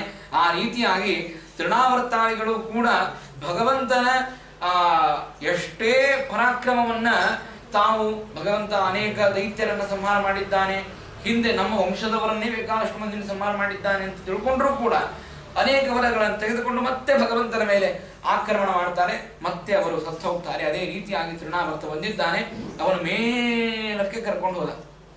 ದೇವರೇನ್ ಮಾಡಿದ, ನೀ ಎಷ್ಟು ಮೇಲಕ್ಕೆ ಕರ್ಕೊಂಡು ಹೋಗ್ತೀಯೋ ಹೋಗಿ ನಿನ್ ಜೊತೆಗೆ ಬರ್ತೇನೆ ಅಂತಂದ. ದೇವರನ್ನ ಗಾಳಿಯ ಮುಖಾಂತರ ಕರೆದುಕೊಂಡು ಹೋಗಿದ್ದಾನೆ. ತೃಣಾವರ್ತನ ಹೆಗಲ ಮೇಲೆ ದೇವರು ಕೂತ, ಹೆಗಲ ಮೇಲೆ ಕೂತ ಬಹಳ ಮೇಲೆ ಕರ್ಕೊಂಡು ಹೋಗಿ ಬಹಳ ಮೇಲೆ ಹೋದಿವಿ ಅಂತ ಗೊತ್ತಾಯ್ತು. ದೇವರನ್ನ ಇನ್ನೀನ ರೀತಿಯಿಂದ ಮೇಲೆ ಹೋಗಬಾರದು ಅಂತ ವಿಚಾರ ಮಾಡಿ ತೃಣಾವರ್ತನ ಕತ್ತನ್ನ ಹಿಚಕಿದ. ಕತ್ತನ್ನ ಹಿಚಕಿ ಯಾವಾಗ ಆ ತೃಣಾವರ್ತ ಮೇಲೆ ಹೋಗಿದ್ನೋ ಹಾಗೆ ಒಂದು ದೊಡ್ಡದಾದ ಬಂಡೆ ಇತ್ತು. ಆ ಬಂಡೆ ಮೇಲೆ ದೇಹ ಸಂಪೂರ್ಣವಾಗಿ ಅಪ್ಪಳಿಸಿ ಬಿತ್ತು. ಆಗ ಇಡೀ ಆದ ತೃಣಾವರ್ತನ ದೇಹ ಸಂಪೂರ್ಣವಾಗಿ ಪುಡಿ ಪುಡಿ ಆಯಿತು ಅಂತ. ಹಾಗಾಗಿ ಹೇಳ್ತಾರೆ, ಅಯೋಗ್ಯಮಿಚ್ಛನ್ ಪುರುಷಃ ಪತತ್ಯೇವ ನ ಸಂಶಯ. ದೇವರನ್ನ ಕೊಲ್ಲಬೇಕು ಅಂತ ಇಚ್ಛಾ ಮಾಡಿದ್ದ ನೋಡ್ರಿ. ಅಂದ್ರೆ ಯೋಗ್ಯವಾದ ಕರ್ಮವನ್ನು ಮಾಡಬೇಕು, ಯೋಗ್ಯವಾದ ಫಲವನ್ನು ಯೋಗ್ಯವಾಗಿ ಅಪೇಕ್ಷಾ ಪಡಬೇಕು, ಯೋಗ್ಯವಾದ ಕರ್ಮವನ್ನು ಮಾಡಬೇಕು. ಅಯೋಗ್ಯವಾಗಿರ್ತಕ್ಕಂತಹ ಕರ್ಮವನ್ನು ಮಾಡಲಿಕ್ಕೆ ಹೋದ ಅಂತಾದ್ರೆ ಅಯೋಗ್ಯಮಿಚ್ಛನ್ ಪುರುಷಃ ಪತತ್ತೇವ ನ ಸಂಶಯ, ಅವಶ್ಯವಾಗಿ ಅವನ ಪತನವಾಗ್ತದೆ. ಇದಕ್ಕೆ ಸಂದೇಹನೇ ಇಲ್ಲ, ಅವನ ಪತನವಾಯಿತು. ಹಾಗಾಗಿ ದೇವರೇನ್ ಮಾಡ್ತಾನೆ ಅಂದ್ರೆ ದುಷ್ಟರನ್ನ ಕೆಲವು ಸಲ ಬೆಳೆಸ್ತಾನೆ, ಮೇಲಕ್ಕೆ ಕರ್ಕೊಂಡು ಹೋಗ್ತಾನೆ. ಇಲ್ಲ ಅಂದ್ರೆ ಆಚಾರ್ಯರು ಹೇಳ್ತಿದ್ರು, ಎಂತ ಅದ್ಭುತವಾದ ಮಾತು ಅಂತಂದ್ರೆ, ಈಗ ದುಡ್ಡು ಮತ್ತು ಅಧಿಕಾರ ಇಲ್ಲ ಅಂದ್ರೆ ಪಾಪ ಯಾರು ಮಾಡ್ಲಿಕ್ಕೆ ಸಾಧ್ಯತೆ ಹೇಳ್ರಿ ನನಗೆ. ಈಗ ನಮ್ ಕಡೆ ಏನು ಅಧಿಕಾರ ಇಲ್ಲ, ನಾವು ಬಾಡಿಗೆ ಮನೆ ಒಳಗೆ ಇರುವುದು, ನಮ್ ಕಡೆ ಅಧಿಕಾರ ಇಲ್ಲ, ನಮ್ ಕಡೆ ದುಡ್ಡು ಇಲ್ಲ, ನಾವು ಪಾಪ ಹೆಂಗ್ ಮಾಡ್ಲಿಕ್ಕೆ ಸಾಧ್ಯದ? ದೇವರು ದುಡ್ಡು ಅಧಿಕಾರ ಕೊಟ್ಟ ಅಂದ್ರೆ ಅಧಿಕಾರನೂ ಸಿಕ್ತು ದುಡ್ಡುನೂ ಸಿಕ್ತು ಅಂತ ಅನ್ನೋದಕ್ಕಾಗಿ ಮನುಷ್ಯ ಪಾಪವನ್ನು ಮಾಡ್ಲಿಕ್ಕೆ ತಯಾರಾಗ್ತಾನೆ. ಏಕೆ ಅಂದರೆ ಏನು ಪಾಪಗಳನ್ನ ಮಾಡಿದರೂ ಕೂಡ ಮುಚ್ಚಿ ಹಾಕುವ ಶಕ್ತಿ ಸಾಮರ್ಥ್ಯ ಇದೆ ಅಂತ. ಹಾಗಾಗಿ ದುಷ್ಟರಿಗೆ ದುಡ್ಡನ್ನ ದೇವರು ಹೆಚ್ಚಾಗಿ ಕೊಡ್ತಾನೆ. ನಮ್ಗೆ ಯಾಕೆ ಕೊಟ್ಟಿಲ್ರಿ, ನಮ್ಗೆ ಯಾಕೆ ಅಧಿಕಾರ ಕೊಟ್ಟಿಲ್ಲ, ನಾವ್ಯಾಕೆ ಬ್ರಾಹ್ಮಣರಷ್ಟು ಶ್ರೀಮಂತರಾಗಿಲ್ಲ, ಅದರ ಬಗ್ಗೆ ವಿಚಾರವೇ ಮಾಡಬೇಡ್ರಿ, ನಿಮ್ಮ ಮೇಲೆ ದೇವರು ಬಹಳ ಕರುಣಾ ಮಾಡಿದ್ದಾನಂತರ್ಥ. ಅದನ್ನೇ ಕುಂತಿದೇವಿ ಕೇಳ್ತಾಳೆ, ವಿಪದಶ್ಚಂತನ ಶಾಶ್ವತ ತತ್ರ ತತ್ರ ಜಗತ್ಪದೆ, ನನಗೆ ಯಾವಾಗಲೂ ಕಷ್ಟವನ್ನೇ ಕೊಡು, ದುಃಖವನ್ನ ಕೊಡಬೇಡ ಅಂತ. ಈಗ ಕೊಟ್ಟಾಗ ಏನಾಗ್ತದೆ ಅಂದ್ರೆ ಮೇಲೆ ಕರ್ಕೊಂಡು ಹೋಗ್ಬಿಡ್ತಾನೆ, ತೃಣಾವರ್ತನಂತೆ ಮೇಲೆ ಕರ್ಕೊಂಡು ಹೋಗಿಬಿಡ್ತಾನೆ. ಒಮ್ಮೆ ಕೆಳಕ್ಕೆ ಬಿಡಿಸಿದ ಅಂತಂದ್ರೆ ಈ ದುರ್ಯೋಧನಾದಿಗಳ ಗತಿ ಹೇಗಾಯ್ತು ಹಾಗೆ ಕೆಳಕ್ಕೆ ಬಿಡಿಸಿದ ಅಂದ್ರೆ ಅವರು ಮೇಲಕ್ಕೆ ಎಳಬಾರದು, ಅಂಧನ್ ತಮಸ್ಸಿಗೆ ಹೋಗಿ ಬೀಳಬೇಕು. ಆ ಗತಿಯನ್ನ ದೇವರು ಅವರಿಗೆ ಕೊಡ್ತಾನೆ. ಈ ರೀತಿಯಾಗಿ ತೃಣಾವರ್ತನ ಸಂಹಾರವಾಯಿತು. ಭಗವಂತನಿಗೆ ನಡೀಲಿಕ್ಕೆ ಚೆನ್ನಾಗಿ ಬರ್ತಾ ಇದೆ. ಆಗ ಹೇಳ್ತಾರೆ, ಭಗವಂತ ಇಡೀಯಾದ ನಂದ ಗೋಕುಲವನ್ನು ತಿರುಗುವುದಕ್ಕಾಗಿ ಸ್ವಲ್ಪ ಕಾಲು ನಡೀತಾ ಇದ್ದಾನೆ. ಮಕ್ಕಳಿಗೆ ನಡೀಲಿಕ್ಕೆ ಬಂತು ಅಂದರೆ ಭಾರೀ ಸಂತೋಷ ಆಗಿರುತ್ತದೆ ತಂದೆ ತಾಯಿಗಳಿಗೆ. ನಡೀತಾ ಇದ್ದಾರೆ, ಸ್ವಲ್ಪ ಗೋಡೆ ನಡೀತಾ ಇದ್ದಾರೆ ಅಂತ. ಆದರೆ ಕೃಷ್ಣ ನಡೀಲಿಕ್ಕೆ ಪ್ರಾರಂಭ ಮಾಡಿದ ನೋಡ್ರಿ, ಇಡೀ ಗೋಕುಲಕ್ಕೆ ಸಂತೋಷವಾಗಿತ್ತು. ಗೋಕುಲಕ್ಕೆ ಸಂತೋಷವೂ ಆಗಿತ್ತು, ಗೋಕುಲಕ್ಕೆ ದುಃಖವೂ ಆಗಿತ್ತು ಅಂತಂತಾರೆ. ಯಾಕೆಂದ್ರೆ ಆಗಿನ ಕಾಲಕ್ಕೆ ಏನು ಇಷ್ಟು ಟ್ರಾಫಿಕ್ ಇದ್ದಿದ್ದಿಲ್ಲ, ಗಾಡಿ ಏನು ಇದ್ದಿದ್ದಿಲ್ಲ. ಮಕ್ಕಳನ್ನೆಲ್ಲ ಬಿಟ್ಬಿಡ್ತಿದ್ರು ಅಂಗಳ ಆಟ ಆಡ್ಲಿಕ್ಕೆ. ಮಕ್ಕಳೆಲ್ಲ ಹೋಗಿ ಚೆನ್ನಾಗಿ ಒಬ್ಬರಿಗೊಬ್ಬರು ಕೂಡಿ ಆಟ ಆಡ್ತಿದ್ರು. ಯಾಕೆಂದ್ರೆ ಇವೆಲ್ಲ ಅಲ್ಲಿ ಹೋಗಬಾರ್ದು ಇಲ್ಲಿ ಹೋಗಬಾರ್ದು ಅಂತ ಹೇಳುವ ನಿಯಮಗಳು ಇದ್ದಿದ್ದಿಲ್ಲ.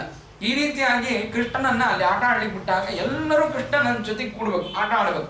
ಬಲರಾಮ ಕೃಷ್ಣ ಇವರೆಲ್ಲ ಚೆನ್ನಾಗಿ ಆಟ ಆಡ್ತಾ ಇರ್ಬೇಕಾದ್ರೆ ಸಣ್ಣವರನ್ನ ರೇಗಿಸ್ತಾರೆ. ಎಲ್ಲರೂ ಕೂಡಿ ರೇಗಿಸ್ತಾ ಇರ್ಬೇಕಾದಾಗ ಬಲರಾಮನನ್ನ ನೋಡಿಯೋ ಹಾಗೂ ಕೃಷ್ಣನನ್ನು ನೋಡಿಯೋ ಅವರೇನು ಗೆಳೆಯರಿದ್ದಾರಲ್ಲ, ಕೃಷ್ಣನ ಗೆಳೆಯರು ಎಲ್ಲರೂ ಕೂಡಿ ಕೃಷ್ಣನನ್ನ ರೇಗಿಸ್ತಿದ್ರು ಅಂತ. ಏನ್ ರೇಗಿಸ್ತಿದ್ರು ಅಂದ್ರೆ, ಅಲ್ಲೋ ಕೃಷ್ಣ, ಏನು ನಿನ್ನ ಲೀಲಾ? ಯಾಕೆ ಅಂತಂದ್ರೆ ನಿಮ್ಮ ತಂದೆ ತಾಯಿ ನೋಡಿದ್ರೆ ನಂದ ಮತ್ತು ಯಶೋಧ ಇವರಿಬ್ಬರನ್ನು ನೋಡಿದರೆ ಇವರಿಬ್ಬರು ಚೆನ್ನಾಗಿ ಬೆಳ್ಳಗೆ ಇದ್ದಾರೆ, ನೀ ಮಾತ್ರ ಕಪ್ಪಾಗಿ ಇದ್ದಿ.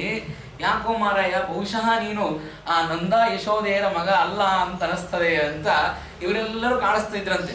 ಬಲರಾಮ ಮಾತ್ರ ನಂದ ಯಶೋಧೆಯರ ಮಗ ಆಗಿರ್ಬೇಕು, ಬಹುಶಃ ನೀ ಅಲ್ಲ, ನೀನು ಎಲ್ಲೋ ಎತ್ಕೊಂಡು ಬಂದಿದ್ದಾರೆ ನಿನ್ನನ್ನ, ಎಲ್ಲಿಂದೋ ಅನಾಥಾಶ್ರಮದಿಂದ ಎತ್ಕೊಂಡು ಬಂದಿದ್ದಾರೆ ನಿನ್ನನ್ನ ಅಂತ ಕೃಷ್ಣನಿಗೆ ಕಾಣಿಸ್ತಿದ್ರಂತೆ. ಕೃಷ್ಣ ಹೋಗಿ ಅಮ್ಮನ ಮುಂದೆ ಹೇಳೋದು.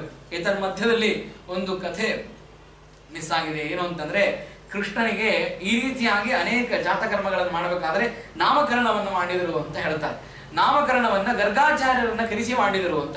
ಗರ್ಗಾಚಾರ್ಯರನ್ನ ನಾಮಕರಣ ಮಾಡುವಾಗ ಗರ್ಗಾಚಾರ್ಯರನ್ನ ಕರೆಸಿ ನಾಮಕರಣ ಮಾಡಿದರು ಅಂತ ಗರ್ಗಾಚಾರ್ಯ ಹೇಳ್ತಾರೆ. ನೋಡ್ರಿ, ಬಹಳ ಹೆಚ್ಚಿಗೆ ಖರ್ಚು ಮಾಡಬೇಡ್ರಿ, 2 ತಮಿಗೆ ಪುಣ್ಯಾವಚನಕ್ಕೆ ತೊಗೊಂಬರ್ರಿ, 2 ತಮಿಗೆ ನೀಡ್ರಿ, ಏನು ಅಡಿಕೆ ಬೇಕು ಅಷ್ಟು ಅಡಿಕೆ ಇಡ್ರಿ, ಬಹಳ ಹೆಚ್ಚಿಗೆ ಖರ್ಚು ಮಾಡಬೇಡ್ರಿ. ಯಾಕೆಂದ್ರೆ ಈಗ ಕೊರೋನಾ ಬಂದಿದೆ ಅಂದ್ರೆ ಅವನು ಕಂಸ ಕೊರೋನಾ ಎರಡೂ ಒಂದೇ. ನಮ್ಮನ್ನು ಮನೆಯಲ್ಲಿ ಕೂಡಿಸ್ತಾರೆ, ಅವರಿಬ್ಬರು ಬಂದರು ಅಂತಂದ್ರೆ ಮನೆಯಲ್ಲಿ ಕೂಡಿಸ್ತಾರೆ. ಎಲ್ಲಾ ದೈತ್ಯರು ಕೂಡ ಇಡೀ ಗೋಕುಲವನ್ನು ಸಂಚಾರ ಮಾಡ್ತಾ ಇದ್ದಾರೆ. ನಾಮಕರಣ ಇದು ಬಹಳ ವಿಜೃಂಭಣೆಯಿಂದ ಆಗುವುದು ಬೇಡ, ಮನೆಯಲ್ಲಿ ನಾಮಕರಣವಾಗಲಿ ಅಂತ ಹೇಳಿ ಕೃಷ್ಣನಿಗೆ ಕೃಷ್ಣ ಅಂತ ನಾಮಕರಣವನ್ನು ಮಾಡಿದ್ರು ಅಂತ. ಏನು ಕೃಷ್ಣ ಅಂತಂದ್ರೆ ಎಲ್ಲರ ಮನಸ್ಸನ್ನ ಕರ್ಷಣೆ ಮಾಡ್ತಾನೆ, ಎಲ್ಲರ ಪಾಪವನ್ನ ಕರ್ಷಣೆ ಮಾಡ್ತಾನೆ, ಆದ್ದರಿಂದಾಗಿ ಅವನಿಗೆ ಕೃಷ್ಣ. ಇನ್ನೊಂದು ಮಾತನ್ನು ಹೇಳ್ತಾರೆ, ಕೃಷ್ಣ ಅಂತಂದ್ರೆ ಅವನು ಕಪ್ಪಾಗಿದ್ದಾದ್ದರಿಂದಾಗಿ ಅವನಿಗೆ ಕೃಷ್ಣ ಅಂತ, ನೀಲಮೇಘ ಶ್ಯಾಮ ಅಂತ ದೇವರನ್ನ ಕರೀತಾರೆ. ಹಾಗಾಗಿ ಅವನು ಕಪ್ಪಾಗಿದ್ದುದರಿಂದಾಗಿ ಅವನಿಗೆ ಕೃಷ್ಣ ಅಂತ ಹೆಸರನ್ನು ಇಟ್ಟರು ಅಂತ. ಆಗ ವಸುದೇವ ನಂದ ಮತ್ತು ಯಶೋಧೆಯರು ಅವನನ್ನು ಪುತ್ರ ಅಂತ ತಿಳಿದರು. ಇದು ಪುತ್ರ ಅಂತ ತಿಳಿಯುವುದು ಎಷ್ಟರ ಮಟ್ಟಿಗೆ ಸರಿ ಅಂತ ಕೇಳಿದಾಗ ವಾದಿರಾಜರು ಹೇಳ್ತಾರೆ, ಆ ಕೃಷ್ಣನನ್ನ ಇವರು ಪುತ್ರ ಅಂತ ತಿಳಿದದ್ದು ಸರಿನೇ, ತಪ್ಪಲ್ಲ ಅಂತ. ಯಾಕೆ ಅಂತಂದ್ರೆ ಪುತ್ರ ಶಬ್ದಕ್ಕೆ ಅರ್ಥ ಏನು? ಪುನ್ನಾಮ ನರಕಾತ್ರಾಯತೆ ಇತಿ ಪುತ್ರ ಅಂತ. ಪುನ್ನಾಮ ನರಕದಿಂದಾಗಿ ಯಾರು ನಮ್ಮನ್ನ ತ್ರಾಣ ಮಾಡ್ತಾರೆ, ರಕ್ಷಣೆ ಮಾಡ್ತಾರೆ, ಅವರಿಗೆ ನಾವು ಪುತ್ರ ಅಂತ ಕರೀತೇವೆ. ದೇವರು ಪುನ್ನಾಮ ನರಕದಿಂದಲ್ಲ, ಎಲ್ಲಾ ನರಕದಿಂದ ನಮ್ಮನ್ನ ತ್ರಾಣ ಮಾಡ್ತಾನೆ ಅಂದಮೇಲೆ ಆ ನರಕದ ಸಮೂಹದಲ್ಲಿ ಪುನ್ನಾಮ ನರಕವು ಬಂತು, ಅದರಿಂದಲೂ ನಮ್ಮನ್ನ ತ್ರಾಣ ಮಾಡ್ತಾನೆ. ಆದ್ದರಿಂದಾಗಿ ಅವಶ್ಯವಾಗಿ ಆ ನಂದ ಮತ್ತು ಯಶೋಧೆಯರು ಪುತ್ರ ಅಂತ ಅವನನ್ನು ತಿಳಿದದ್ದು ಸರಿನೇ. ಹಾಗಾಗಿ ಆ ದೇವರಿಗೆ ನಾಮಕರಣ ಹಾಗೂ ಜಾತಕರ್ಮಾದಿಗಳನ್ನು ಮಾಡಿದ್ರು. ಆ ಮಾಡಿದ ಮೇಲೆ ಅನೇಕ ತೃಣಾವರ್ತ, ಷಟಕಾಸುರ, ಪೂತನಾದಿಗಳ ಸಂಹಾರವಾದ ಮೇಲೆ ಭಗವಂತ ಅಲ್ಲಿ ನಂದ ಗೋಕುಲದಲ್ಲಿ ಬೆಳೀತಾ ಇದ್ದಾನೆ. ಎಲ್ಲರೂ ಕೂಡ ಕೃಷ್ಣನನ್ನು ನೋಡುವುದು ಆನಂದ ಪಡ್ತಾ ಇದ್ರು, ಭಾರೀ ಆನಂದ. ಕೃಷ್ಣನನ್ನು ನೋಡಿದರೆ ಸಾಕು ಎಲ್ಲ ಆ ಗೋಕುಲದಲ್ಲಿ ಆನಂದದ ಉತ್ಸಾಹ ನಡೀತಾ ಇದೆ. ಈ ರೀತಿಯಾಗಿ ಆದಾಗ ಭಗವಂತ ಏನ್ ಮಾಡ್ತಾನೆ ಅಂತಂದ್ರೆ, ಬೆಣ್ಣೆಯನ್ನ ಕಳತನ ಮಾಡಬೇಕು. ದೇವರಿಗೆ ಹಾಲು, ಮೊಸರು, ಬೆಣ್ಣೆ ಅಂತಂದ್ರೆ ಭಾರಿ ಇಷ್ಟ. ಎಲ್ಲಿ ಕಾಣಿಸ್ತೋ ಅಲ್ಲಿ ಬಿಡೋದಿಲ್ಲ ಕೃಷ್ಣ, ಅವಶ್ಯವಾಗಿ ಅದನ್ನು ಹೋಗಿ ಸ್ವೀಕಾರ ಮಾಡಬೇಕು ಅಂತ ಹೇಳಿ ಆ ಭಗವಂತ ಕಾಯ್ತಾ ಇರ್ತಾನೆ. ಆ ರೀತಿಯಾಗಿ ಭಗವಂತ ಒಬ್ಬರ ಮನೆಗೆ ಹೋದ, ಬೆಣ್ಣೆಯನ್ನ ಕಳತನ ಮಾಡಬೇಕು ಅಂತ. ಬೆಣ್ಣೆ ಕಳತನ ಮಾಡಬೇಕು ಅಂತ ಹೋದರೆ ತಕ್ಷಣಕ್ಕೆ ಒಬ್ಬ ಗೋಪಿಕಾ ಸ್ತ್ರೀ ಕೃಷ್ಣ ಬಂದ ತಕ್ಷಣ ಅವನನ್ನು ಹಿಡಿಬೇಕು ಅಂತ ಅದೇ ದ್ವಾರದಲ್ಲಿ ಕಾಯ್ತಾ ಇದ್ದಾನೆ. ಕೃಷ್ಣ ಹೋದದ್ದೇ ಗೋಪಿಕಾ ಸ್ತ್ರೀಯ ಮನೆಗೆ ಹೋದದ್ದೇ ಹೋಗಿ ಬೆಣ್ಣೆಯಲ್ಲಿ ಕೈ ಹಾಕಿಬಿಟ್ಟ. ಕೈ ಹಾಕಿದ ತಕ್ಷಣ ಹಿಂದಿನಿಂದ ಗೋಪಿಕಾ ಸ್ತ್ರೀ ಬಂದು ಆ ಕೃಷ್ಣನ ಕೈಯನ್ನು ಹಿಡಿತ. ಕೃಷ್ಣ ಬೆಣ್ಣೆಯಲ್ಲಿ ಯಾಕೆ ಕೈ ಹಾಕಿದಪ್ಪ ಅಂತ ಕೇಳಿದಾಗ, ಅಯ್ಯೋ ನಾನು ನನ್ನ ಮನೆ ಅಂತ ತಿಳ್ಕೊಂಡು ಬಂದೆಮ್ಮ, ನಿನ್ನ ಮನೆ ಅಂತ ಗೊತ್ತಾಗಲಿಲ್ಲ. ಸರಿ, ಬೆಣ್ಣೆಯಲ್ಲಿ ಯಾಕೆ ಕೈ ಹಾಕಿದೆ ಅಂತ ಕೇಳ್ತಾನೆ. ಕೃಷ್ಣ ಎಂಥ ಅದ್ಭುತವಾದ ಉತ್ತರ ಕೊಡ್ತಾನೆ ಅಂತಂದರೆ, ಬೆಣ್ಣೆಯಲ್ಲಿ ಯಾಕೆ ಕೈ ಹಾಕಿ ಬೆಣ್ಣೆ ತಗೊಂಡು ಹೊಂಟಿ ಅಂತ ಕೇಳಿದಾಗ ಕೃಷ್ಣ ಹೇಳ್ತಾನೆ, ನಿನ್ನಂತಹ ಕಠೋರ ಮನಸ್ಸಿರುವಂತಹ ಮನೆಯಲ್ಲಿ ಈ ಮೃದುವಾದ ಬೆಣ್ಣೆ ಇರಬಾರ್ದಮ್ಮ, ಅದಕ್ಕೆ ತಗೊಂಡು ಹೊಂಟೀನಿ.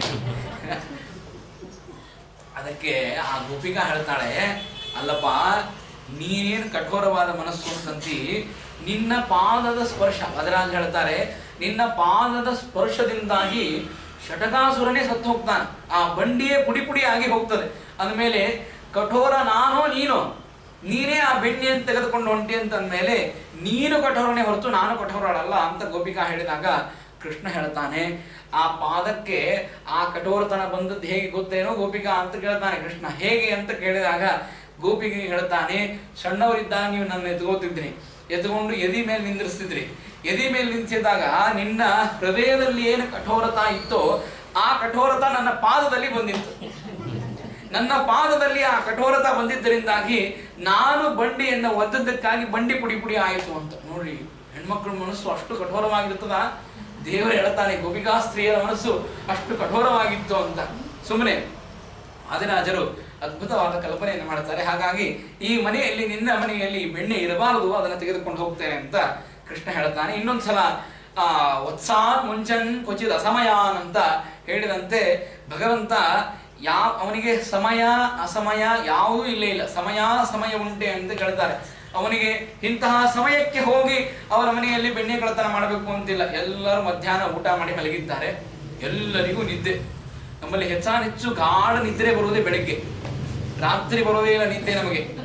ಹಾಗಾಗಿ ನಾವೆಲ್ಲ ಕಲಿಯುಗದಲ್ಲಿ ಹುಟ್ಟಿದ್ದೇವೆ.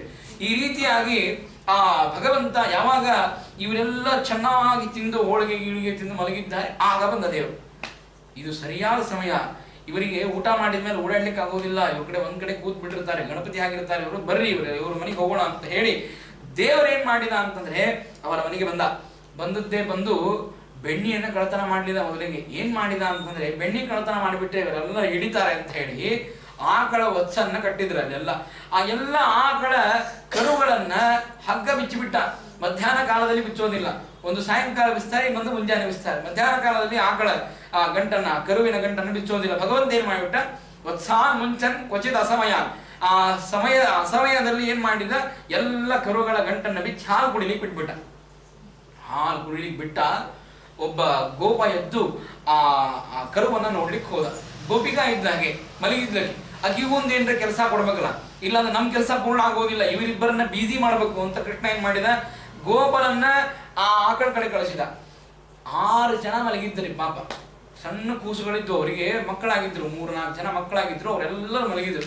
ಕೃಷ್ಣಂದ ಹಿಂಗ್ ಮಲ್ಕೊಂಡ್ರೆ ಹೆಂಗೋ, ಸಾಧನ ಮಾಡ್ಬೇಕಲ್ಲ ನೀವೆಲ್ಲ ಅಂತ ಹೇಳಿ ಬಂದದ್ದೇ ಬಂದು ಕೃಷ್ಣ ಆ 4 ಮಂದಿಗೆ ಚೂಟ್ ಬಿಟ್ಟ.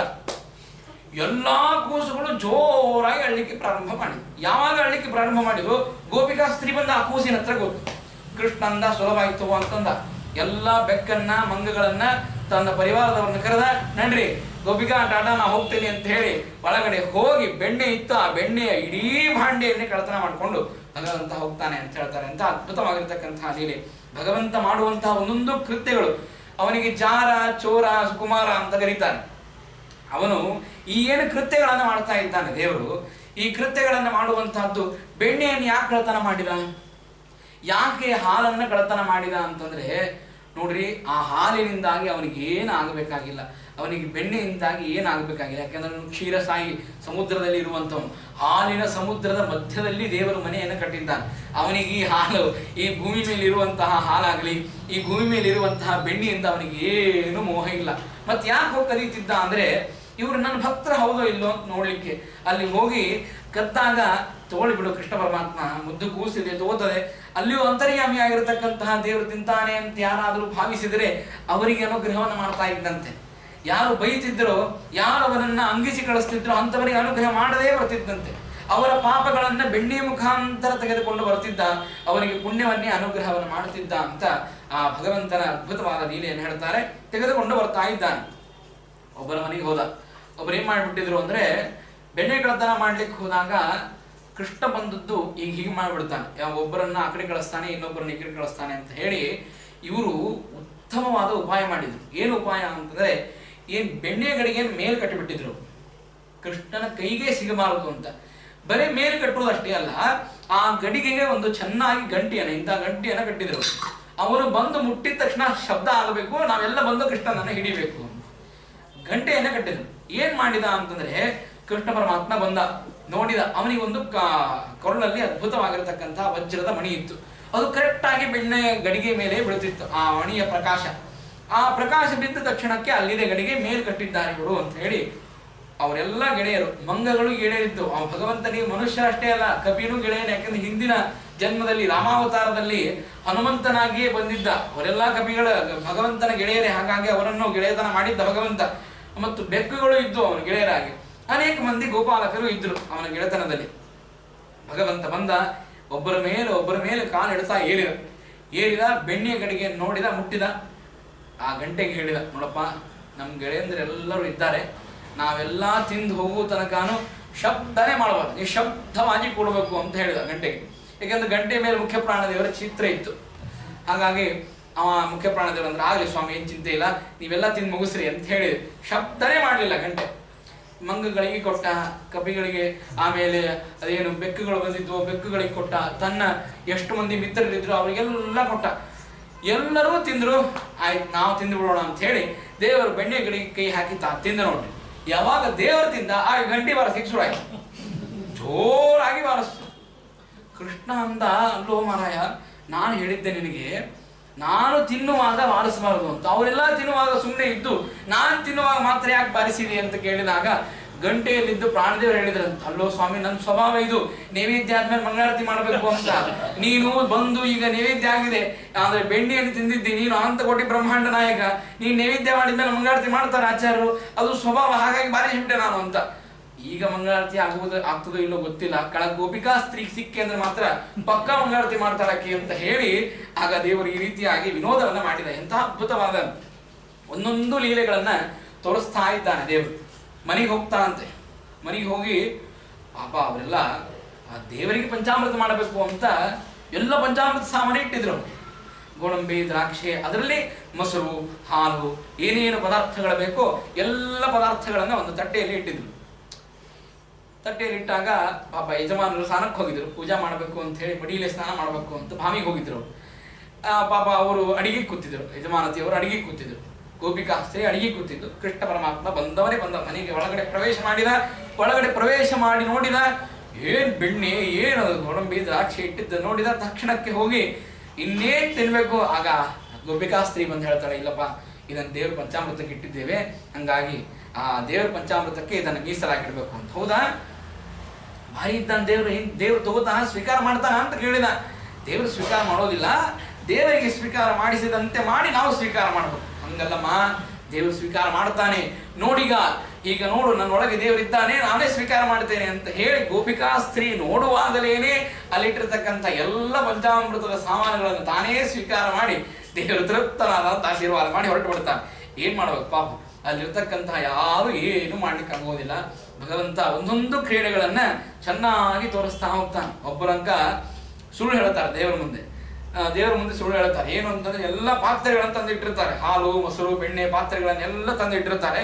ಇಟ್ಟಾಗ ದೇವರು ಬರ್ತಾರೆ ಮನೆಗೆ ಬಂದಾಗ ಇನ್ನೇನು ಸ್ವೀಕಾರ ಮಾಡಬೇಕು. ಹೋ ಇಲ್ಲಪ್ಪ, ಇವತ್ತು ನಮ್ಮ ಮನೆಯಲ್ಲಿ ದೊಡ್ಡ ಪೂಜೆ ಇಟ್ಕೊಂಡಿದ್ದೇವೆ, ಪೂಜೆಗೆ ಹಾಲು, ಮೊಸರು, ಬೆಣ್ಣೆ ಬೇಕು ಅಂತ ಆಚಾರ್ಯರು ಹೇಳಿದ್ದಾರೆ ಅಂತ. ಏನು ಹೇಳಿರೋದಿಲ್ಲ, ಆಚಾರ್ಯ ಯಾರಿಗೂ ಹೇಳಿರೋದಿಲ್ಲ, ಸುಮ್ಮನೆ ಸುಳ್ಳು ಹೇಳ್ತಾರೆ. ಅಲ್ಲಿ ಕೃಷ್ಣ ಬಂದು ಎಲ್ಲ ಅದನ್ನ ಮುಗಿಸಿ ಬಿಡ್ತಾನೆ ಅಂತ ಅನ್ನೋದಕ್ಕಾಗಿ ಸುಳ್ಳು ಹೇಳ್ತಾರೆ. ಕೃಷ್ಣ ಅಂತಾನೆ, ಯಾಚಾರ್ಯ ಹೇಳಿದ್ರಿ ಅಂತ ಕೇಳಿದ್ರು. ಯಾಚಾರ್ಯ ಹೇಳಿದ್ರಿ? ಇಲ್ಲ, ಈ ಶ್ರೀನಿವಾಸಾಚಾರ್ಯ ಮತ್ತು ಸರೇಶಾಚಾರ್ಯ ಹೇಳಿದ್ವಿ, ಪೂಜಾಕ್ಕೆ ಬರ್ಲಿಕ್ಕೆ ಅಂತ ಅವರಿಗೆ ಹೇಳಿದ್ವಿ.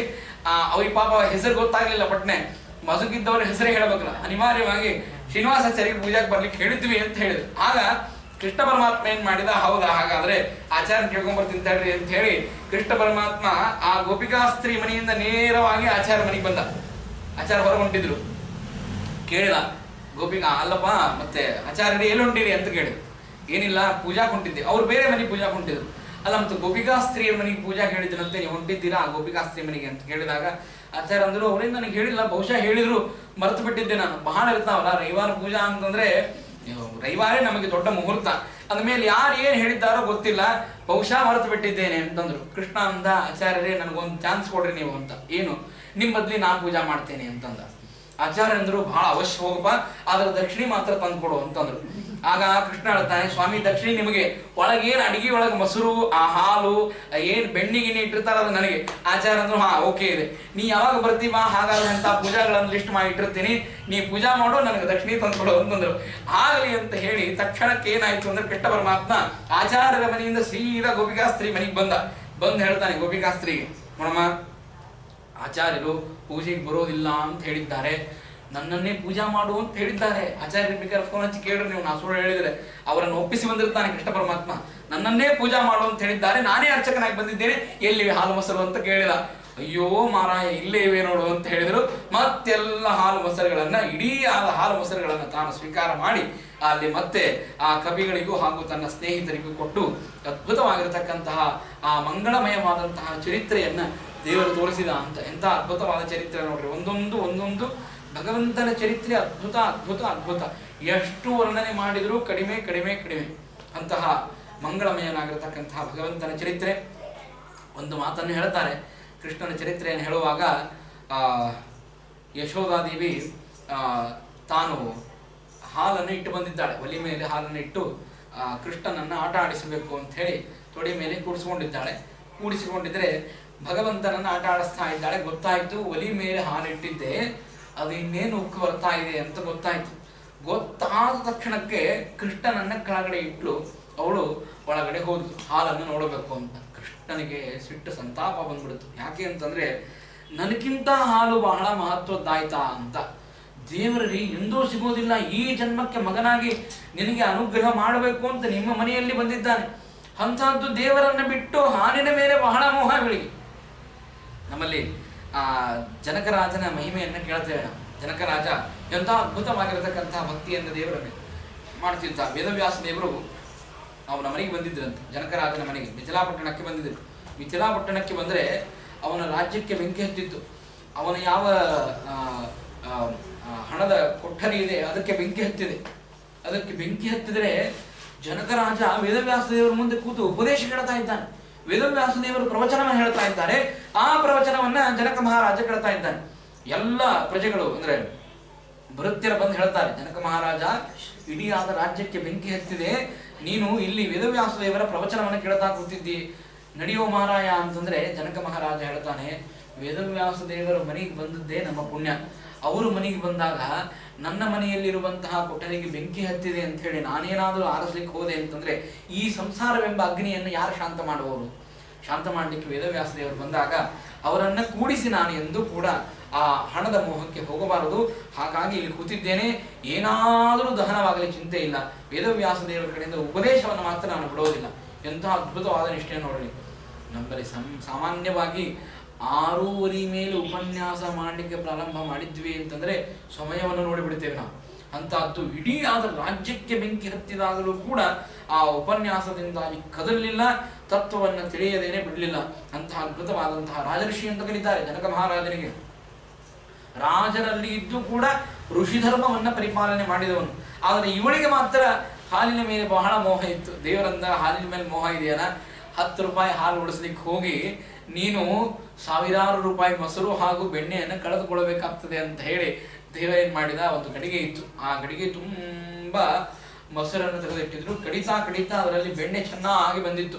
ಒಳಗಡೆ ಮಜ್ಜಿಗೆ ಆಗಿತ್ತು. ಬಹಳ ದೊಡ್ಡ ಗಡಿಗೆ, ಭಾರಿ ದೊಡ್ಡ ಗಡಿಗೆ ಅಂದ್ರೆ ಕಂಬಕ್ಕೆ ಕಟ್ತಿದ್ರು ಆಗಿನ ಕಾಲದಲ್ಲಿ. ಕಂಬಕ್ಕೆ ಕಟ್ಟಿ ಅದರೊಳಗಡೆ ಆ ಕಡಗೋಲನ್ನು ಇಟ್ಟು ಕಡಿಬೇಕು. ಅಂತಹ ಅದ್ಭುತವಾಗಿರತಕ್ಕಂತಹ ದೊಡ್ಡದಾದ ಗಡಿಗೆ. ದೇವರೇನ್ ಮಾಡಿದ, ಹಾಗಾದ್ರೆ ನಿನಗೆ 10 ರೂಪಾಯಿ ಹಾಲು ಮುಖ್ಯ, ನನ್ನನ್ನು ಬಿಟ್ಟು ಹೋಗಿದ್ದೀಯಲ್ಲ, ನಿನಗೆ ಎಷ್ಟು ವಿಧವಾಗಿರತಕ್ಕಂತಹ ಹಿಂಸೆ ಆಗ್ತದೆ ನೋಡು ಅಂತ ಹೇಳಿ ಅಲ್ಲೇ ಇರತಕ್ಕಂತಹ ಕಲ್ಲನ್ನು ತೆಗೆದುಕೊಂಡು ಆ ಗಡಿಗೆಗೆ ಎಸೆದಿದ್ದಾನೆ. ದೇವರು ಎಸೆದ್ರೆ ದೊಡ್ಡದಾದ ಗಡಿಗೆ ಇತ್ತು, ಸಂಪೂರ್ಣವಾಗಿ ಒಡೆದು ಹೋಗಿ ಎಲ್ಲ ಹಾಲು ಏನೆಲ್ಲ ಮಜ್ಜಿಗೆ, ಆ ಮೊಸರು ಏನಿತ್ತು ಸಂಪೂರ್ಣವಾಗಿ ಅಲ್ಲೋಲ ಕಲ್ಲೋಲವಾಗಿ ಬೆಣ್ಣೆ ಹರಿತಾ ಬಂದಿದೆ. ಆ ಬೆಣ್ಣೆಯಲ್ಲಿ ಕೃಷ್ಣ ಪರಮಾತ್ಮ ಕೂತು ಓಡಾಡ್ತಾ ಆ ಬೆಣ್ಣೆಯನ್ನು ತಿಂತಾ ಇದ್ದಾನೆ. ಈ ಕೂಸುಗಳು ಕೆಲವು ಸಲ ಚೆನ್ನಾಗಿ ಕಾಣಿಸ್ತವೆ ಮಾಡುವುದು, ಇದು ವಿಪರೀತ ಆಯಿತು ಅಂದ್ರೆ ಬಹಳ ಸಂಕಟ ಆಗಲಿಕ್ಕೆ ಪ್ರಾರಂಭ ಆಗ್ತದೆ. ಈ ಕೃಷ್ಣನನ್ನು ಹಿಡಿಯುವುದೇ ಕಷ್ಟ ಆಗಿತ್ತು ಯಶೋಧಾದೇವಿ. ಮೊದಲಿಗೆ ಹಾಲು ಇಳಿಸಿ ಬಂದ ತಕ್ಷಣ ಬೆಣ್ಣೆಯ ಮಧ್ಯದಲ್ಲಿ ಕೂತಂತಹ ಕೃಷ್ಣನನ್ನು ನೋಡಿ ಮೊದಲೇ ನಕ್ಕಳಂತವಳು, ನಗುವಂತವಳಿಗೆ, ಎಂತ ಕೆಲಸ ಮಾಡಿಯೋ ಮಹಾರಾಯ ಅಂತ ಹೇಳಿ ಮೊದಲಿಗೆ ಒಂದ್ಸಲ ಮಂದಹಾಸವನ್ನ ಕೊಟ್ಟ ತಕ್ಷಣಕ್ಕೆ ಸಿಟ್ಟು ಮಂತ್ರಿ ಅಲ್ರಿ. ಸ್ವಚ್ಛ ಮಾಡ್ಬೇಕಲ್ರಿ, ಯಾರು ಮಾಡ್ತಾರೆ ಸ್ವಚ್ಛ? ಊಟ ಮಾಡೋದೆಲ್ಲ ಮಾಡ್ತಾರೆ, ಆಮೇಲೆ ಎಂಜುಲ್ಗ ಮಾಡೋರು ಯಾರು? ಅದು ಪ್ರಧಾನ ಇದೆಯಲ್ಲ, ಬಹಳ ಚೆನ್ನಾಗಿದೆ ಊಟ ಅಂತೇಳಿ ಹೇಳೋಗ್ಬಿಡ್ತಾರೆ. ಆಮೇಲೆ ಎಂಜುಲ್ಗ ಮಾಡೋದು ಮನೆಯವರ ಮೇಲೆ ಬೀಳುತ್ತದೆ. ಅದು ಹಾಗೆ ಎಷ್ಟು ಚೆನ್ನಾಗಿ ಕಾಣಿಸ್ತಾನೆ ಕೃಷ್ಣ ಅಂತ ಅನ್ನೋದು ಒಂದಾದ್ರೆ, ಅದನ್ನ ಬಳಿದು ಚೆನ್ನಾಗಿ ಮತ್ತೆ ಅದೆಲ್ಲ ವೇಸ್ಟ್ ಆಯ್ತಲ್ಲ, ಅದನ್ನ ತಂದಿದ್ದು, ಅದರಲ್ಲಿ ಶ್ರಮ ಹಾಕಿದ್ದು, ಶ್ರಮ ಸಂಪೂರ್ಣವಾಗಿ ವೇಸ್ಟ್ ಆಯ್ತು. ಬೆಣ್ಣೆಯನ್ನು ತೆಗೆದದ್ದು ಸಂಪೂರ್ಣವಾಗಿ ವೇಸ್ಟ್ ಆಯ್ತು. ದೇವರ ಇದರಿಂದ ಒಂದು ತತ್ವವನ್ನು ತಿಳಿಸ್ತಾನೆ. ಏನು ಅಂತಂದ್ರೆ, ನನ್ನನ್ನು ಬಿಟ್ಟು ಕ್ಷುಲ್ಲಕವಾದ ಯಾವುದೋ ಒಂದು ವಿಷಯ, ಯಾವುದೋ ಒಂದು ಹಣನೋ ಅಥವಾ ಯಾವುದೋ ಒಂದು ಭೂಮಿಯೋ ದ್ರವ್ಯವೋ ಯಾವುದೋ ಒಂದಕ್ಕೆ ನೀನು ಮೋಸ ಹೋದಿ ಅಂತಂದ್ರೆ ದೊಡ್ಡದಾದ ಫಲ ಏನಿದೆ ಆ ಫಲವನ್ನೇ ನೀನು ಕಳೆದುಕೊಳ್ಳಬೇಕಾಗ್ತದೆ ಅನ್ನುವಂತಹ ತತ್ವವನ್ನ ದೇವರಲ್ಲಿ ತಿಳಿಸ್ತಾನೆ. ಆಮೇಲೆ ಯಶೋಧಾದೇವಿ ಕೃಷ್ಣನನ್ನು ನೋಡಿ ತಡೆದುಕೊಳ್ಳಿಕ್ಕೆ ಆಗೋದಿಲ್ಲ. ಒಂದು ದಂಡವನ್ನು ತೆಗೆದುಕೊಂಡು ಆ ಕೃಷ್ಣನ ಹಿಂದೆ ಬೆನ್ನತ್ತಾಳೆ. ಕೃಷ್ಣನ ಹಿಂದೆ ಬೆನ್ನತ್ತಿದರೆ, ಯಾವ ಕೃಷ್ಣನನ್ನ ನೋಡಿ ಭೀರಪಿ ಎಂ ಬಿಭೇತಿ ಅಂತ ಕರೀತಾರೆ. ಯಾವ ಕೃಷ್ಣನನ್ನ ನೋಡಿ ಸ್ವಯಂ ಆ ರುದ್ರದೇವರು ಹಾಗೂ ಆ ಯಮದೇವರೇ ಗಾಬರಿಯಾಗಿ ನಿಂದಿರಬೇಕು, ಅಂತಹ ಕೃಷ್ಣನನ್ನ ಹೆದರಿಸಲಿಕ್ಕೆ ಸ್ವಯಂ ಯಶೋಧಾದೇವಿ ಕೋಲನ್ನು ತೆಗೆದುಕೊಂಡು ಕೃಷ್ಣನನ್ನ ಬೆನ್ನತ್ತಾಳೆ. ಕೃಷ್ಣ ಓಡ್ತಾನೆ, ಸಿಗೋದೇ ಇಲ್ಲ. ಯಶೋಧನ ಕೈಯಲ್ಲಿ ಸಿಕ್ಕರೆ ಸಿಟ್ಟಿಗೆ ಬಂದಾಗ ಎಂದು ಇನ್ನೊಬ್ಬರ ಕೈಯಲ್ಲಿ ಸಿಗಬಾರದು ಅಂತ ದೇವರು ಓಡ್ತಾ ಇದ್ದಾನೆ. ತಾಯಿನೂ ಅವಳಿಂದ ಓಡ್ತಾ ಇದ್ದಾಳೆ. ಏನಾಗಿತ್ತು ಅಂದ್ರೆ, ವಾದಿರಾಜರು ಒಂದು ಚೆನ್ನಾಗಿ ಕಲ್ಪನೆಯನ್ನು ಮಾಡ್ತಾರೆ. ತಾಯಿಯ ಮುಡಿಯಲ್ಲಿ ಹೂಗಳಿದ್ದು ಅಂತ, ತಾಯಿ ಹೂಗಳನ್ನು ಮುಡ್ಕೊಂಡಿದ್ದು, ಆ ಹೂಗಳನ್ನು ಮುಡ್ಕೊಂಡು ಓಡ್ತಾ ಇದ್ಲು. ಕೃಷ್ಣ ಮುಂದೆ ಓಡಬೇಕು, ಯಶೋಧ ಕೃಷ್ಣನ ಹಿಂದೆ ಹೋಗ್ಬೇಕು. ಕೃಷ್ಣ ಮುಂದೆ ಹೋದಂತೆ ಕೃಷ್ಣನ ಹೆಜ್ಜೆಗಳೆಲ್ಲ ಮೂಡ್ತಾ ಇದ್ದು. ಆ ಕೃಷ್ಣನ ಹೆಜ್ಜೆಗಳ ಮೇಲೆ ಯಶೋಧ ಏನು ಆ ಹೂವನ್ನು ಧರಿಸಿದ್ದು, ಆ ಹೂ ಎಲ್ಲ ಉದುರಿ ಆ ಕೃಷ್ಣನ ಪಾದದ ಮೇಲೆ ಬೀಳುತ್ತಾ ಇತ್ತು. ಆ ಪೂಜೆ ಪೂರ್ಣ ಆಗಲಿ ಅಂತ ಕೃಷ್ಣ ಪರಮಾತ್ಮ ಅವ್ರ ಕೈಯಲ್ಲಿ ಸಿಗಲೇ ಇಲ್ಲ. ನೀನು ನನ್ನ ಪಾದದ ಮೇಲೆ ಸಂಪೂರ್ಣವಾಗಿ ಹೂಗಳನ್ನು ಅರ್ಪಣೆ ಮಾಡಿದ ಮೇಲೆ, ಭಕ್ತಿಯಿಂದಾಗಿ ನನ್ನ ಪಾದವನ್ನು ನಂಬಿದ ಮೇಲೆ ಮಾತ್ರ ನಾನು ನಿನಗೆ ಸಿಗುತ್ತೇನೆ ಅನ್ನುವಂತಹ ಭಾವನೆಯಿಂದಾಗಿ ಕೃಷ್ಣ ಪರಮಾತ್ಮ ಓಡ್ತಾ ಇದ್ದಾನೆ. ಅವಳ ಹಿಂದೆನೇ ಯಶೋಧಾದೇವಿ ಓಡ್ತಾ ಇದ್ದಾಳೆ. ಒಂದ್ ಕಡೆಗೆ ನಿಂತ, ಬಹಳ ಸುಸ್ತಾಯ್ತು ತಾಯಿಗೆ. ಅಂದ್ರೆ ಆ ಯಶೋಧೆಗೆ ಆ ರೀತಿಯಾಗಿರ್ತಕ್ಕಂತಹ ಪೀಡೆಯನ್ನು ಕೊಡಬಾರದು. ಎಂತಹ ಯೋಗೀನಾಮಪಿ ಅಗಮ್ಯಂ ಅಂತ ಹೇಳ್ತಾರೆ. ಯೋಗಿಗಳು ಕೂತು ತಪಸ್ಸನ್ನು ಮಾಡಿದರೂ ಕೂಡ ಭಾರಿ ಕಂದ ಫಲಾಶನಗಳನ್ನು ತಿಂದು ತಪಸ್ಸನ್ನು ಮಾಡಿರ್ತಕ್ಕಂತಹ ಯೋಗಿಗಳಿಗೆ ತಾನು ದರ್ಶನವನ್ನು ಕೊಡೋದಿಲ್ಲ ದೇವರು ಅಂತಂದ್ರೆ, ಅಂತಹದ್ದು ಯಶೋಧಾನ್ ಕೈಯಲ್ಲಿ ಸಿಗುವಂತಂದ್ರೆ ಹೇಗೆ ಸಿಗ್ತಾನ್ರಿ ಕೃಷ್ಣ ಪರಮಾತ್ಮ? ಅಂತಹ ದೇವರನ್ನ ಒಲಿಸಿಕೊಳ್ಳುವುದಕ್ಕಾಗಿ ಭಕ್ತಿ ಮತ್ತು ಶ್ರದ್ಧೆಗಳನ್ನು ಮಾಡಬೇಕು. ಆಗ ದೇವರು ಅವರ ಮನಸ್ಸಿನಲ್ಲಿ ತಾನೇ ಬಂದು ನಿಂದಿರ್ತಾನೆ. ಹಾಗಾಗಿ ಭಕ್ತ ಪಾಶ ವಶಂಗತಃ ಅಂತ ದೇವರನ್ನ ಕರೀತಾರೆ. ಭಕ್ತರ ಪಾಶಕ್ಕೆ ನಾನು ವಶನಾಗ್ತೇನೆ ಹೊರತು ಅವರ ಯಾವ ಆಡಂಬರದ ಪೂಜೆಗಳಿಗಲ್ಲ ಅಂತ ದೇವರು ತೋರಿಸ್ತಾನೆ. ಆ ರೀತಿಯಾಗಿ ಯಶೋಧಾದೇವಿ ಅವನ ಅದ್ಭುತವಾದ ಪೂಜೆಯನ್ನು ಮಾಡಿ ಮುಗಿಸಿದ್ದು ದೇವರಿಗೆ ಅನಿಸ್ತು, ತಾಯಿಗೆ ತೊಂದರೆ ಕೊಡಬಾರದು ಅಂತ ಹೇಳಿ ತಾನೇ ಸಿಕ್ಕಾಗ ಬಾ ಕೃಷ್ಣ ಸಿಕ್ಕ ಅಂತ ಹೇಳಿ ಇನ್ನೇನು ಹೊಡಿಬೇಕು ನೋಡ್ರಿ, ಹೊಡಿಲಿಕ್ಕೆ ಮನಸ್ಸು ಬರಲಿಲ್ಲ ಅಂತಂತಾರೆ. ಯಾಕೆ ಅಂತಂದ್ರೆ ಕೃಷ್ಣನ ಮುಖಾನೇ ಹಂಗಿತ್ತರಿ. ಯಾರಾದರೂ ಕೃಷ್ಣನ ಮುಖ ನೋಡಿಬಿಟ್ರೆ ಸಾಕು, ಅವನು ಏನು ತಪ್ಪು ಮಾಡಿದರೂ ಕೂಡ ಒಂದ್ಸಲ ಕೃಷ್ಣನ ಮುಖ ನೋಡಿಬಿಟ್ರೆ ಅವನನ್ನು ಬೈಬಾರದು, ಅವನನ್ನು ಹೊಡಿಬಾರದು, ಅವನಿಗೆ ಏನು ಅನ್ನಬಾರದು ಅಂತ ಅನಿಸ್ತಿತ್ತಂತೆ. ಹಾಗೆ ಕೃಷ್ಣನ ಮುಖ ಇತ್ತು. ನಮ್ಮ ಮುಖ ಇರ್ತದ ನೋಡ್ರಿ, ನಾವು ಎಂತ ಒಳ್ಳೆ ಕರ್ಮ ಮಾಡಿದ್ರು ಕೂಡ ಇವನನ್ನು ಬೈಬೇಕು, ಇವನ್ ತಿರಸ್ಕಾರ ಮಾಡ್ಬೇಕು, ಅವನ ಮನೆಗೆ ಕರಿಬಾರದು ಅಂತ ಅನಿಸ್ತು. ನಮ್ದೆಲ್ಲ ಮುಖ ಹಾಗೆ ಇರ್ತದೆ. ಯಾಕಂದ್ರೆ ನಾವು ಮುಖ ಇಡಬೇಕಾದ್ರೆ ಒಂದು ಥರ ವಿಚಿತ್ರವಾಗಿರ್ತಕ್ಕಂತಹ ಒಂದು ಸೂಚನೆ ಮಾಡಿ ಇಟ್ಟಿರ್ತೇವೆ. ಆ ರೀತಿಯಾಗಿ ಮುಖ ಇತ್ತು ಅಂತಂದ್ರೆ ಏನ್ ಮಾಡ್ಲಿಕ್ಕೆ ಸಾಧ್ಯ ಇಲ್ಲ. ಆದ್ರೆ ಕೃಷ್ಣನ ಮುಖ ಹಾಗಲ್ಲ. ಅವನು ದುಃಖದಲ್ಲಿದ್ದಾಗ, ಅವನು ಭಯಂಕರವಾಗಿ ಆನಂದದಲ್ಲಿದ್ದಾಗಲೂ ಕೂಡ ಅವನ ಮುಖ ನೋಡಿ ಅಳ್ತಾ ಇದ್ದಾಗ ಹೇಳ್ತಾರೆ ಎಂತ ಅದ್ಭುತವಾಗಿ ಅವನ ಅಳು ಹೇಗಿತ್ತು ಅಂತಂದ್ರೆ, ಮೊದಲಿಗೆ ನೀಲಮೇಘ ಶ್ಯಾಮ, ಬಾಯಿ ಕಪ್ಪಾಗಿರ್ತಕ್ಕಂತಹ ಕೃಷ್ಣ, ಅದರಲ್ಲಿ ಕಣ್ಣಿಗೆ ಕಾಡಿಗೆಯನ್ನು ಹಚ್ಚಿದ್ದಾರೆ. ಆ ಯಶೋಧಾದೇವಿ ಆ ಕೃಷ್ಣನ ಕೈ ಹಿಡ್ಕೊಂಡು ಕೋಲನ್ನು ಹಿಡ್ಕೊಂಡು ಕೃಷ್ಣ ಯಾಕೋ ಅಂತ ಕೇಳಿದಾಗ ಆ ಕಣ್ಣಂಚಿನಲ್ಲಿ ನೀರು ಬಂತಂತೆ. ದೇವರಿಗೆ ಕಣ್ಣಂಚಿನಲ್ಲಿ ನೀರು ಬರೋದೇ ಇಲ್ಲ, ಅವನು ಅಪ್ರಾಕೃತ ಶರೀರ ಉಳ್ಳವನು. ಆದರೂ ಕೂಡ ನಾಟಕವನ್ನು ಮಾಡ್ತಾನೆ ತಾಯಿ ಮುಂದೆ. ಕಣ್ಣಲ್ಲಿ ನೀರು ಬಂತಂತೆ. ಕಣ್ಣಲ್ಲಿ ನೀರು ಬಂದಾಗ ಆ ಕಣ್ಣನ್ನ ಅಂಚಿನಲ್ಲಿ ಏನು ಕಾಡಿಗೆ ಹತ್ತಿತ್ತೋ ಆ ಕಾಡಿಗೆ ಹರಿತಂತೆ, ಕಾಡಿಗೆ ಜೊತೆಗೆ ಆ ನೀರು ಹರಿತು, ಆ ಕಣ್ಣನ್ನ ಒರೆಸ್ಕೊಂಡಂತೆ ಕೃಷ್ಣ. ಅದು ಮುಖನು ಕಪ್ಪಾಯಿತು. ಅದನ್ನು ನೋಡಿ ಇನ್ನೂ ಅವರಿಗೆ ಅಂದ್ರೆ ಚೇಷ್ಟೆ ಉಂಟಾಯಿತು. ಇಂತಹ ಕೃಷ್ಣನಿಗೆ ನಾನು ಹೇಗೆ ಹೊಡಿಲಿ ಅಂತ ಹೇಳಿ ಅವಳ ಮನಸ್ಸಿನಲ್ಲಿ ಆ ಪ್ರೇಮ ಭಾವ ಉಕ್ಕೇರಿತು ಅಂತ ಹೇಳ್ತಾರೆ. ಆ ರೀತಿಯಾಗಿ ಕೃಷ್ಣನನ್ನ ಕೇವಲ ಬೆದರಿಸಿದರು ಅವರು. ಇಂತಹ ತುಂಟಾಟವನ್ನ ಇನ್ನೊಂದು ಸಲ ಮಾಡಬಾರದು ಅಂತ ಹೇಳಿ ಕೃಷ್ಣನನ್ನ ಕಟ್ಟಿ ಹಾಕಬೇಕು ಅಂತ ಒಂದು ಉಲೂಖವನ್ನು ನುಡಿದ್ದಾನೆ, ಒರಳಕಲ್ಲು. ಆ ಒರಳಕಲ್ಲಿಗೆ ಕೃಷ್ಣನನ್ನ ಕಟ್ಟಿ ಹಾಕಬೇಕು ಅಂತ ಹಗ್ಗ ತಂದು, ಕೃಷ್ಣ ಎಷ್ಟಿದ್ದ ಒಂದಿಷ್ಟು ಇದ್ದರಿ ಕೃಷ್ಣ, ಅವನಿಗೆ ಎಷ್ಟು ಹಗ್ಗ ಬೇಕು, ಒಂದು ಮೊಳ ಹಗ್ಗ ತಂದ್ರೆ ಸಾಕು, ಕಟ್ಟಿ ಹಾಕಿಬಿಡ್ಬೋದು ಅಂತ ಹೇಳಿ ಒಂದು ಹಗ್ಗ ತಂದು ಕೃಷ್ಣನನ್ನ ಕಟ್ಟಬೇಕು ಅಂತ ವಿಚಾರ ಮಾಡ್ತಾ ಇದ್ದಾಳೆ. ಹಗ್ಗ ಒಂದು ಸಾಲಿಲ್ಲ, ಇನ್ನೊಂದು ಜಾಯಿಂಟ್ ಮಾಡಿದ್ದು, ಅದಕ್ಕೆ ಇನ್ನೊಂದು ಗಂಟು ಹಾಕಿ ಇನ್ನೊಂದು ಹಗ್ಗವನ್ನು ತಂದು, ಅದು ಸಾಲಿಲ್ಲ, ಇನ್ನೊಂದು ಹಗ್ಗವನ್ನು ತಂದು. ಹೀಗೆ ಹನುಮಂತ ದೇವರ ಬಾಲಕ್ಕೆ ಬೆಂಕಿಯನ್ನು ಹಚ್ಚುವಾಗ ಹನುಮಂತ ದೇವರ ಬಾಲ ಹೇಗೆ ಬೆಳೀತಾ ಹೋಯಿತು, ಹಾಗೆ ಆ ಕೃಷ್ಣನನ್ನ ಕಟ್ಟಿ ಹಾಕಬೇಕು ಅಂತ ವಿಚಾರ ಗೊತ್ತೇ ಆಗ್ತಾ ಇಲ್ಲ. ಇಷ್ಟೇ ಕೃಷ್ಣ ಇದ್ದಾನೆ, ಆದರೆ ಯಾಕೆ ಹಗ್ಗಕ್ಕೆ ಸಿಗ್ತಾ ಇಲ್ಲ ಅಂತ ವಿಚಾರ ಇಲ್ಲ. ಕೃಷ್ಣನನ್ನ ಕಟ್ಟುವ ವಿಚಾರ ಮಾತ್ರ ಇದೆ, ತರ್ಕದ ಬುದ್ಧಿಯಿಂದ ವಿಚಾರ ಮಾಡಿಲ್ಲ. ಆಯ್ತು, ಇನ್ನೊಂದು ಹಗ್ಗವನ್ನ ಕಟ್ಟಿದ್ಲು, ಇನ್ನೊಂದು ಹಗ್ಗವನ್ನ ಕಟ್ಟಿದ್ದು, ಯಾಕೆ ಕಟ್ತಾ ಇಲ್ಲ ಅಂತ ಕೇಳಿದ್ರೆ ವಾದಿರಾಜರು ಒಂದು ಮಾತನ್ನು ಹೇಳ್ತಾರೆ.